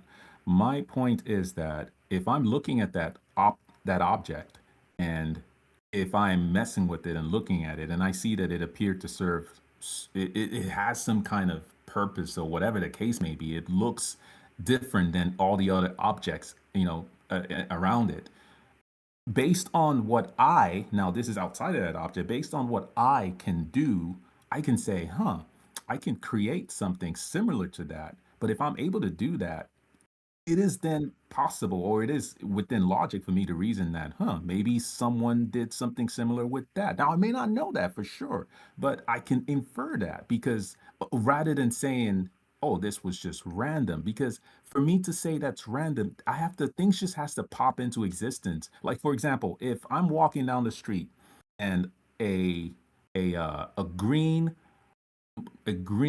giraffe without a neck. I don't even know what that makes any sense. A green giraffe without a neck just popped up in front of me. Okay, and that's a usual thing that happens. Guess what? I'm not going to question that the whole world just popped into being. I'll say, hey, this is random. Things randomly happen. But because I live in a world that operates by laws and operates by certain rules, like for example, gravity. Okay, something can do this. Oh, if you fall down this place, you're gonna die. Like there are things that happen. I have to confer that. Okay, what do I know about laws?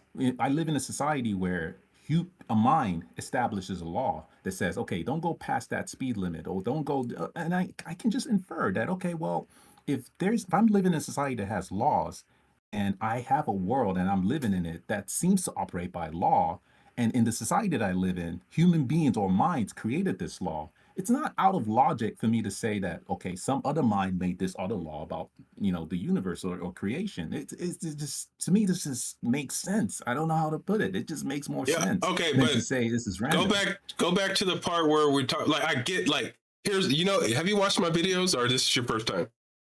No, I started catching up on your videos. Like, that's why I just recently subscribed. So I've seen a couple of them. So there's a reason why I'm saying, man, like, as a people, as I don't know, I'm more United States type of, I'm trying to change the freaking United States. We have to be able to to be more honest and look at these things without our emotions.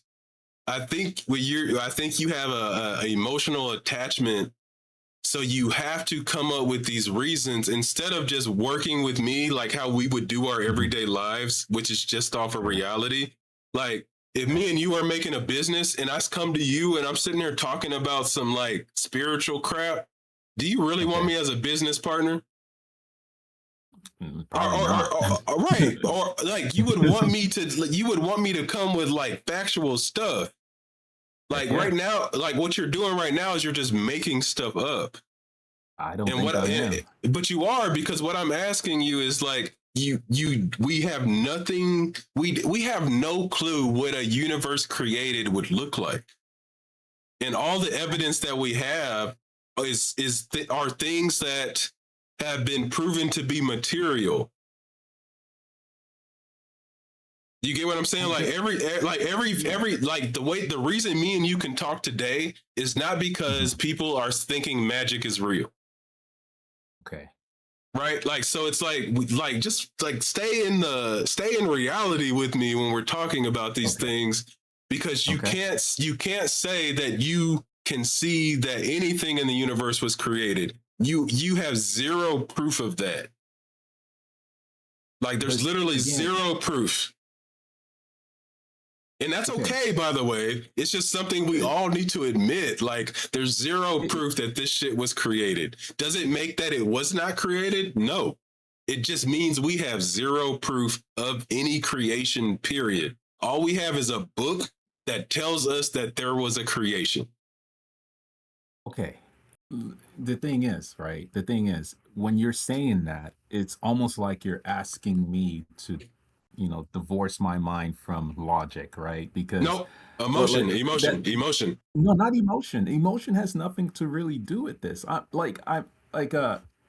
Okay, a guy who wants to make a movie, a cinematographer or whatever you want to call him, he wants to make a Lord of the Rings universe. He wants to make that world, and so that he can put characters and things like that. My what I'm trying to say is this: if I see that man create that, if I see him create this fantasy world and all these creatures and all these things, I can look at that and I can confer through logic that this didn't exist before, but this person just made it.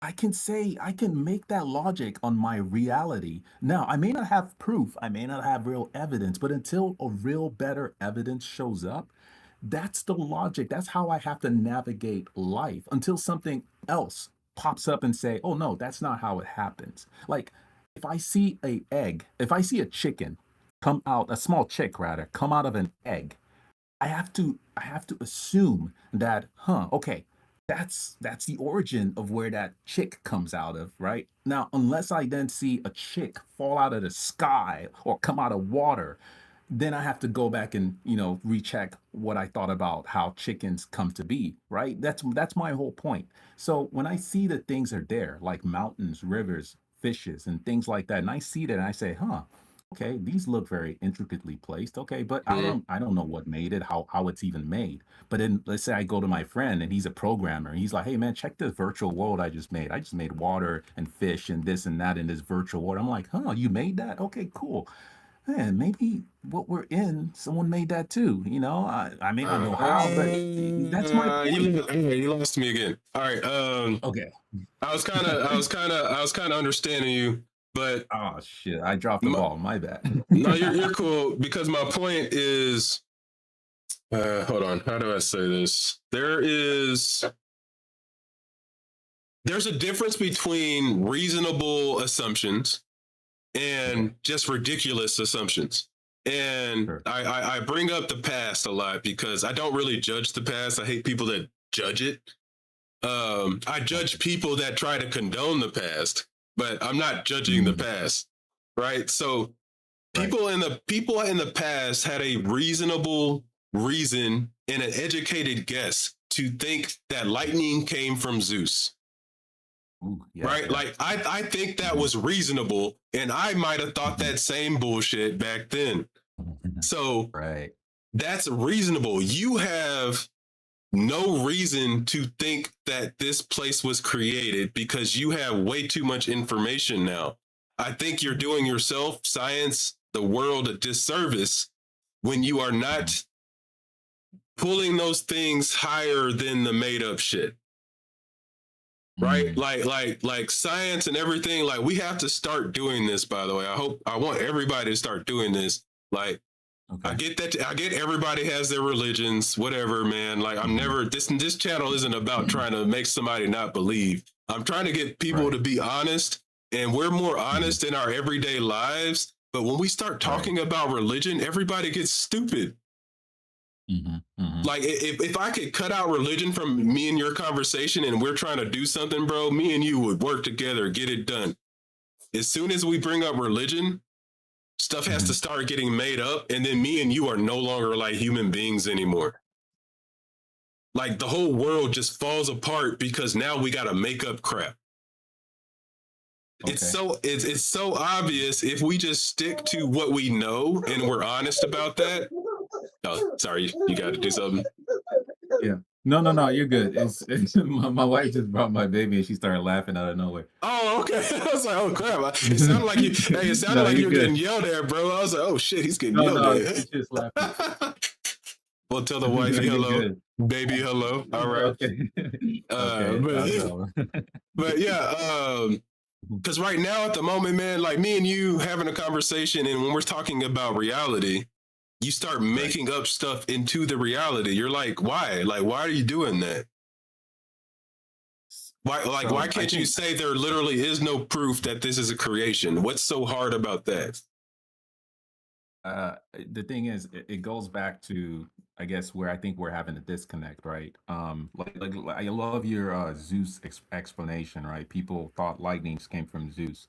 So here's where I stand, right? I can look up at the sky and I can look up in the clouds and I can see a lightning come out of the cloud and hit the ground. Now, me and you, when we talk, let's go back again to talking about business. We can look at that and we can say, hey, this is the scientific reason why lightning comes from the sky or the clouds. And I'll say yes to that, absolutely. But what you just did there is you explained to me how that works in terms of like how science would talk about, oh, the laws of physics. Okay, you're explaining to me how it works, but you're not really telling me why that happens in the sense of the origin or where did that even come to be? Why does lightning have to strike? Why? What's the whole purpose of this? What's the whole purpose of the cloud? You see, what I'm doing is I I don't go a like the word layer. purpose. Do you mean I don't like purpose. Do you mean that just like how it happens? So kind of like okay, like if you tell me there's a law of this, a law of decay. Let's just you may I don't know if that's even a thing. Let's say there's a law of decay that after a while something has to. Entropy. There you go. Thank you. Hmm. So Hmm. let's say that, right? Now, if my question to you would be, okay, you just told me that law is there. My question would be, why does that law exist? What's the, why? What's now, not to say who, but what made that law exist? Now, you could say, oh, I don't know. But my point is that you You saw can me. I just rest did in that. I that. just shook my head. Who knows? Who cares? Okay, perfect. But you can rest in that. For me, I can't rest in that, right? And that's I guess that's where the Okay, let difference me be is. fair to you because I'm definitely like you as far as like I just went to an observatory, bro. That shit's amazing. Okay, I love it. Looking at the universe, nice, looking at the Milky right. Way, wondering Mhm. why. This is my emotions coming out, right? I love it. Okay. I Mhm. will never use those emotions to say why I'm looking or why what I'm looking at is what it is. The emotions go away. As soon as I want to know why the Milky Way has a black hole in the middle of it, Okay. my emotions Mhm. are dead. I want to now Sure. know the facts, right? Sure. I'm not trying to get rid of everybody's emotions at all. I'm saying Mhm. just learn to use your emotions correctly. And when we're Yeah. talking up and when we're talking about how the world works, emotions should go Mhm. away. Like I wish there was a button I could press. Like if you want to be in government, emotions gone. Like little just facts. Like I want facts, bro. I Like absolutely. we need facts. And me and you right now, we're talking about the reality of the universe, and Mhm. I'm trying to keep you with facts, and you are deciding to go off into a make believe Shrek story to me. Like we Well, might that's the as well be thing. It's talking about Shrek. no, that like I said, right? I'm going with you all the way as far as that fact Yeah, can you can take turn it. us, is my point. I can go as far as that facts can take us. My But we don't need point to do is anything that else after that, bro. We don't have to do anything else. well, that's not how life works, unfortunately, right? That's not really how life works. You can't say, "Oh, you don't need to do anything else." Guess what? You are doing something else when it comes to everything else in life. Like, for example, you have kids. I just recently had a child. Now, I Congratulations. want that child. Thank you. I want that child to grow up and do something with their life, All right? right. For me to You say, know "Oh, what you I'm don't about need to to ask you now. go for it," I'm ready. Go for it. Would you need your child to be unnecessarily harmed? Would I want Keyword my child to there. be unnecessarily harmed? Yes. Yeah, no, I wouldn't want my child not to be unnecessarily Well, the harmed. key If there's word is any harm that is unnecessary. sure, Unnecessary. if it's Yes. not, yeah, if it's not necessary for my child to be harmed, then I would accept that. I would want that for my child. If it is necessary for some greater good, No. We're not worried sure. about necessary. Unnecessary. Okay, Because unnecessary. now, Yeah, I because would want that. since I'm liking to talk to you, we're gonna go to one more subject. You did good. I Sure. said I was leaving in 30 minutes, and you kept me here another damn hour. Oh man. Hey guys, Mhm. if the video doesn't come out tomorrow, it's wait. Sorry, what did I get your name? Troy? No, not Troy. This is somebody else. What's your name? Sorry. Oh, my name is Jerry. Jerry. Jerry, I'm Jay. Okay. If it's Jerry's fault if I don't get this video out tomorrow. That's all I'm saying. All right. So the next part, what I would say is we talked about you said that hold on, oh, unnecessary suffering. Okay. Why are there starving children and hurricanes and those kind of things? That doesn't Uh, seem necessary to me.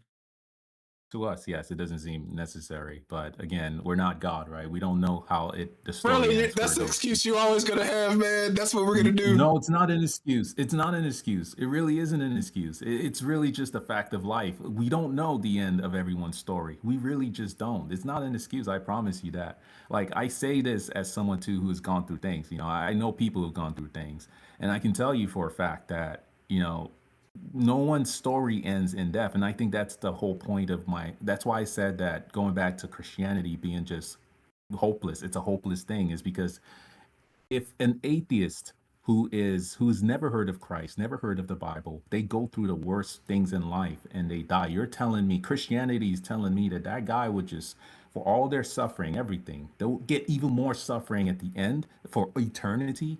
No, that's why I say that the Wait, suffering we're why? going through now, What proof did you it's have not. that you like? What does it make it? Or sorry, why does it make what your interpretation true and others wrong? What if they're right and God is just that shitty?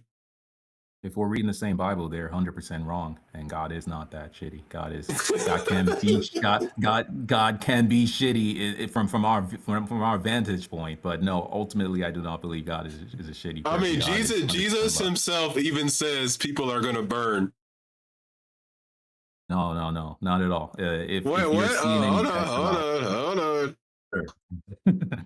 Yeah, I guarantee you that's not there.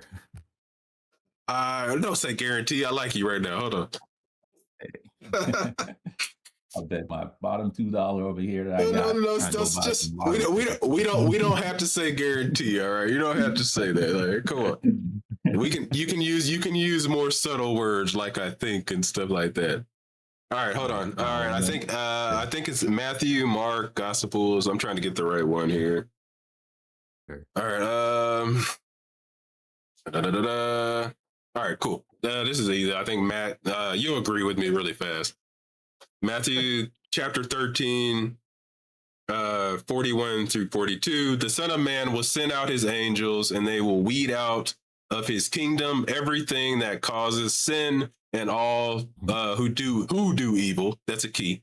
They will throw them is a key, into the blazing furnace where they will be weeping and gnashing of teeth. Absolutely. That is straightforward. Wait, don't do that, bro. No, We it's already not. talked about this. Don't you dare say absolutely and then say but. I can't stand that, man. No. If you guys want me I to didn't get even say but. passionate, don't say yeah, exactly. But don't do that, bro. Come on, man. Okay. And to my If defense, I'm agreeing with if you, you but disagree with me, just disagree with me. Don't do that exactly shit. no. All right, go ahead. Okay. Go All right. I'm ahead. gonna make a note to myself. Okay. All right. So that when Jesus says, that's a figurative language. Nobody's actually burning. I mean, think about it. It says weeping and gnashing of teeth. That's not something people do on a fire. Weeping and gnashing of teeth is the last thing on your mind when you're burning. I'm sorry. It's Well, yeah, speaking you would. You figuratively. would be crying, and your teeth would be grinding. Mhm. You're burning, No, bro. not at all. Not at all. You're burning. I All make you're gonna be faces, doing is y'all. I screaming. make faces. You be So teeth. no, the thing is, if you look at that text, they're the thrown into the fire. It's really just a figurative language for really just the trial that they're going to be going through in terms of them being outside of the kingdom. All right, It's not I'm gonna make they're you not admit actually this. I'm burning. gonna make you admit it. Go You're for gonna it. admit it because we got another Let's verse. see. You will not come up with another excuse. Mark Sure. 9:43. Mhm. It is better for you to enter life maimed than with two hands to go into hell, where the fire never goes out. Yeah. Yeah. That's speaking about corpses burning. That verse is, you can find a reference for that in the Old Testament. That's about the corpses of people who are dying, and not people actually. That corpses of people who have died in the kingdom during that kingdom Bro, era. It's not does people it? burning. Do you care if It, you're a corpse? that's the thing. That's the funny thing. It's not about this. If this threat, it's not to people that are alive. Like, hey, you're gonna burn in this fire. All No, right, let's it's keep not about going. caring if you're. To these people, being in the kingdom is what they care about. All right, let's In the keep kingdom, going. that's what they care about. Sure. Keep going. All right. Mark 9:47 through 48. Okay. It is better for you to enter the kingdom of God with one eye than to have 2 eyes and be thrown into hell, where the worms that eat them do not die, and the fire is not quenched. You are alive. No, you're Quenched. Quenched is a key word there. Quenched.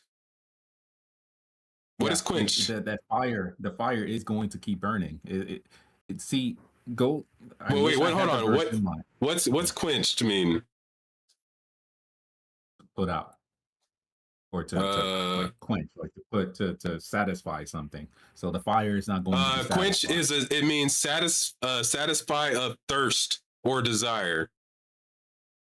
So when you're using the word quench, there's people down there that their thirst will not be quenched, bro. No, it's not talking about their thirst. It's thought that the quench is the fire. The fire will not be quenched. The fire will keep on burning for that particular. So timeline, you're telling me that God is in this. Let me read it again. It is better for you. Who's you? I guess a person was speaking to the right. So you is better for you. That's a person to enter the kingdom. So are you saying that is a metaphor that they're going to enter the kingdom?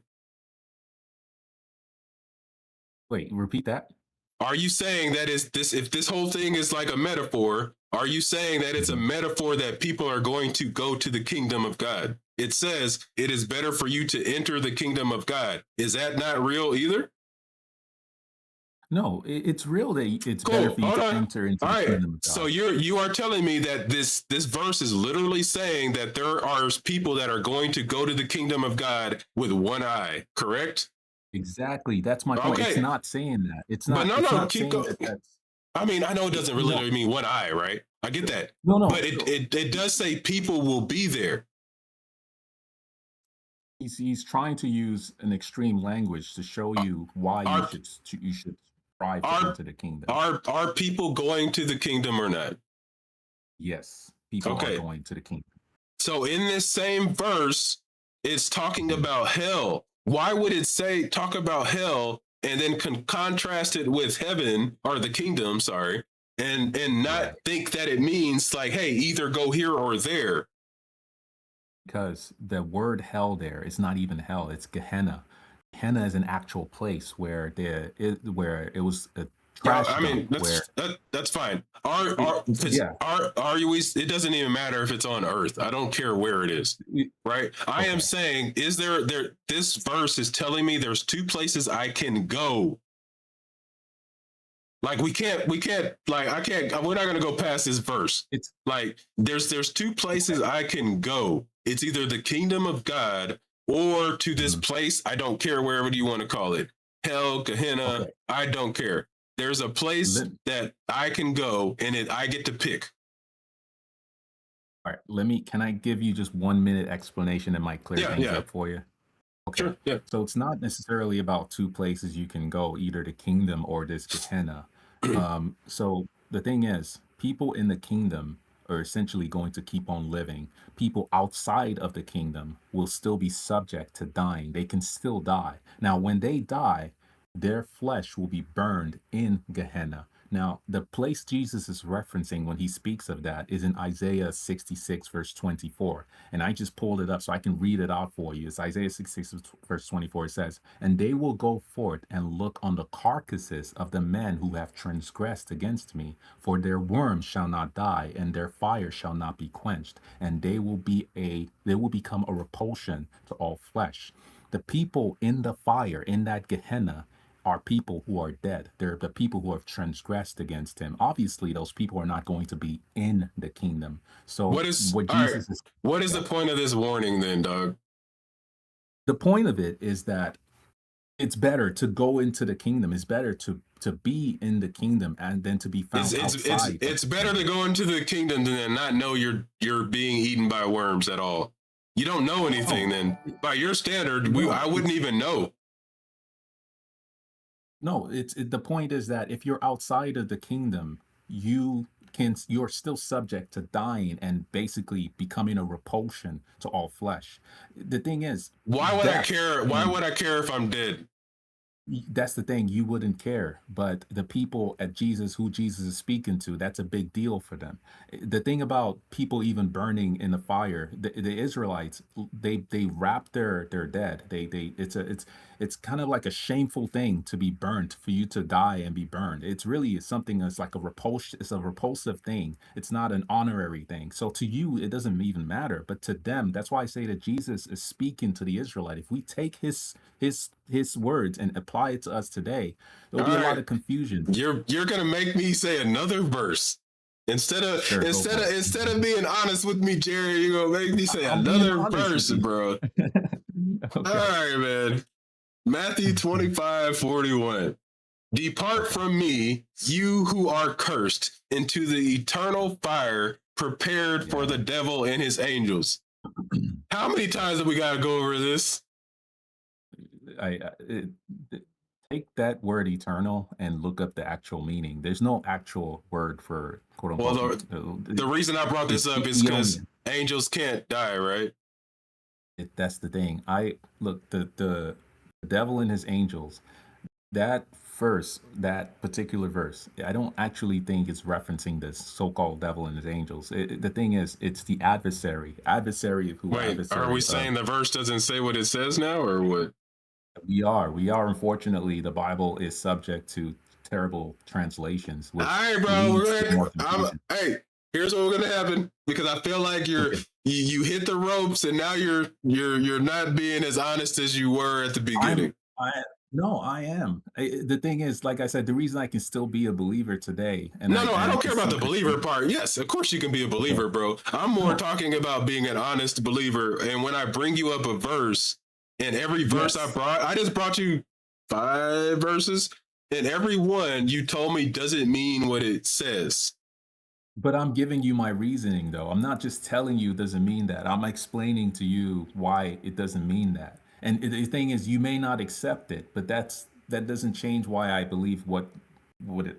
I'm explaining to you why it's not saying that. Like the word hell, in just hell on its own.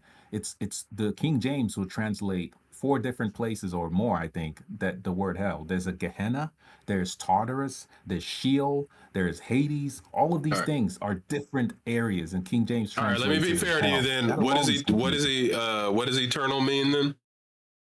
So the word eternal that they use there, the actual Greek word is ionian, which is eon. It's a particular period of time. It has a beginning and it has an end. It's not eternal. So when Jesus says that go into the eternal quote unquote fire, he's speaking about Eonian fire. That fire is the same fire referenced in Isaiah 66 verse 24. It will only last for the eon, which is All the right, the the, so the new millennium, the I 1,000 hear year reign. so I can't say the word, but he said Enois, E Enois. Eonian, like All eons, right, like but I eons, like see it eons of time. says it can. I'm just gonna be say what it says. It can Okay, mean eternal. It can mean everlasting. It can mean age long. It can mean okay, belonging to an age to come. okay.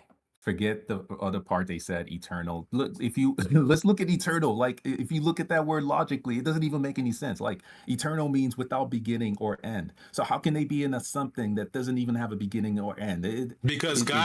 God is everything.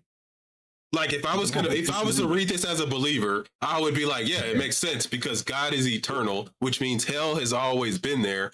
God, the only reason hell can exist is if God is Okay. keeping it existing, which means the fire is eternal because nothing happens without God, which means the fire burns forever, bro.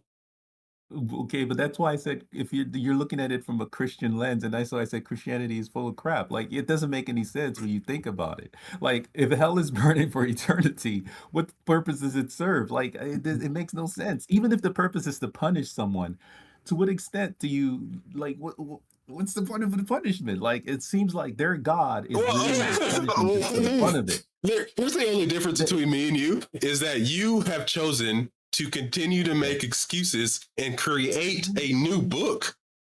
No, it's the That's same what you book. have I done. just You explained it to you. no no what I It's the say same sorry book. all right no no you when I'm saying you're creating a new book, I think all Christians do Okay. it. Like every time a new Christian reads the book, it's literally a new religion.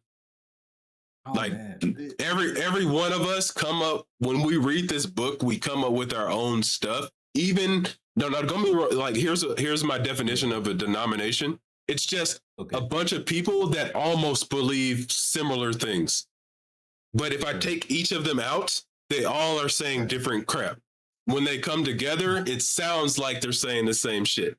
So when we're reading this book, literally every single person, even non-believers, are coming up with their own thing. Now, why I like non-believers better is because they're able to be honest about it. Sure. Like an atheist will read this book and be way more honest than a Christian could ever be. It doesn't make the atheist right, but it makes them way more honest. And guess what? When I'm making a society, I'd rather the honest damn person.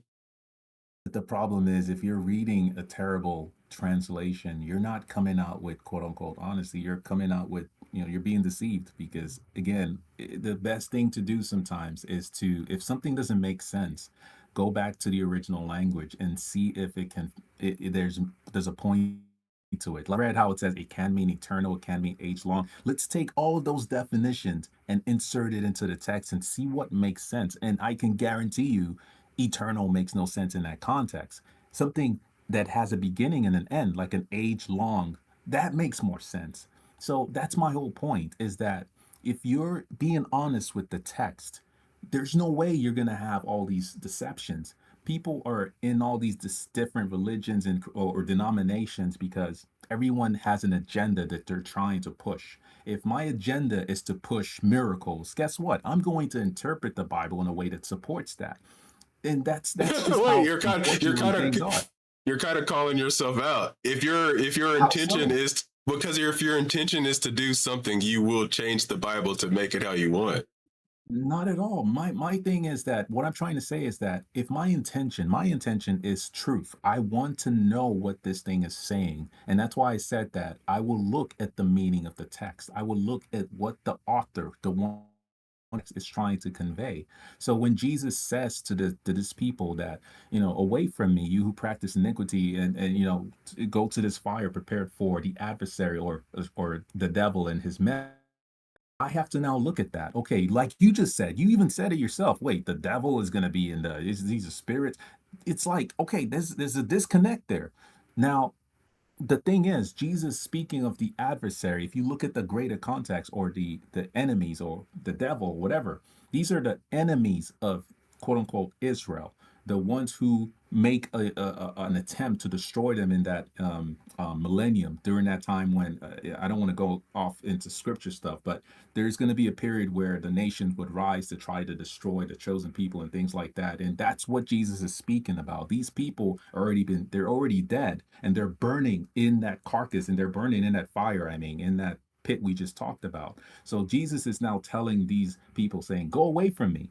Your place is going to be there because you're eventually going to die. And that's where you're going to be burning. That's what he's saying to them. So my point, yeah. I think I don't know, man. I feel you on the story. Okay. I don't necessarily like the words don't mean words thing. Words means words, man. So what? Here's what I'll ask.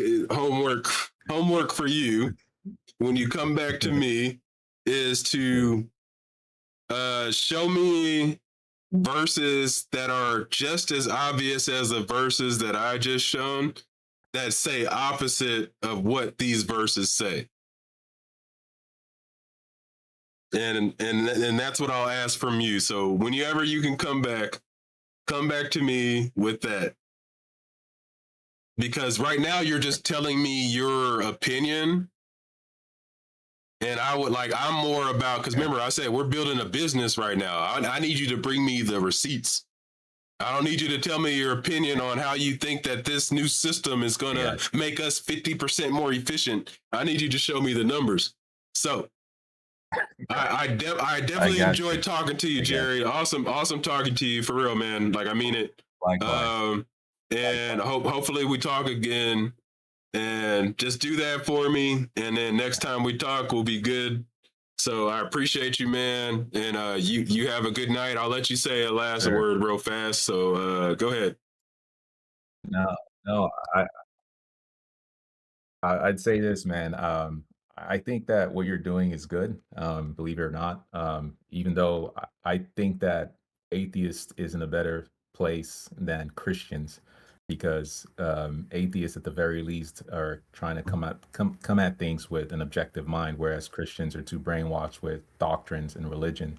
Now, coming from someone who's a believer, I'm not worried for you in the sense of, oh, you're going to go burn in hell or this or that. I think that at the end of the day, you're also going to be saved. All your audience, everyone is already saved. We're all just going to come into the truth at our own time. And so I appreciate what you do. Continue to break people out of the falsehood of religion, because I hate religion. I love scripture. I love the Bible. I love what God teaches, but I hate religion. So if that makes sense to you, if it doesn't, That's that's all fair good. enough. That's okay. But yeah, And I appreciate and the I time, and I, man. and I want to give you I want to give you a fair warning. Because my style is our first talk is usually nicer than the third. So Oh, I just want you to hey, know listen, that man. I will come at you Hey, harder each time, okay? I just want you to know that. I'm all Like I for it. said, and I and I'm all like for it. and when I mean harder, I don't mean like disrespectful, by the way. I don't mean that. Obviously, I know, man. I Yeah, know, man. It's I'll never be disrespectful, but I'm gonna come harder with it's you the okay. next time. So I hope you Do do it, too. man. By the Go way, for it. come back at me with it, and we'll go from there, Yes, sir. and we'll weed out this nonsense. All right, Jerry. Thank you, brother. No You have a problem, good man. one. Grace and peace to you, brother. Thank you. All right, peace, man. Thank you. All Mhm. right, everybody. That will be the last one. Thank you for everybody new joining in. I guess we had some people from DZ Construction Zone. Cool, man. I watch those guys. I watch Justin all the time. So for sure, I would definitely not mind being a part of that community. I love Justin's stuff. So anybody that wants me to be involved with that, just hit me up and we can work out some stuff. So thank you very much. Have fun today. I'm gonna go try to make this video. That's why I'm gonna get off of here. I felt so crappy that I didn't have a video for y'all today.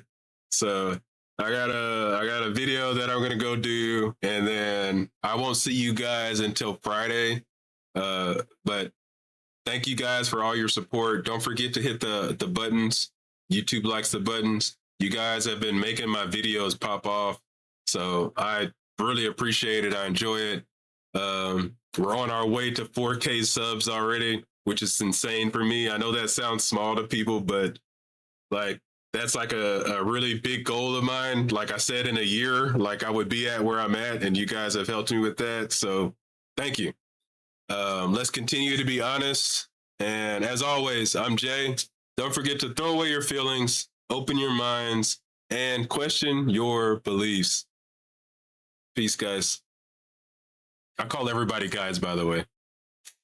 Bye.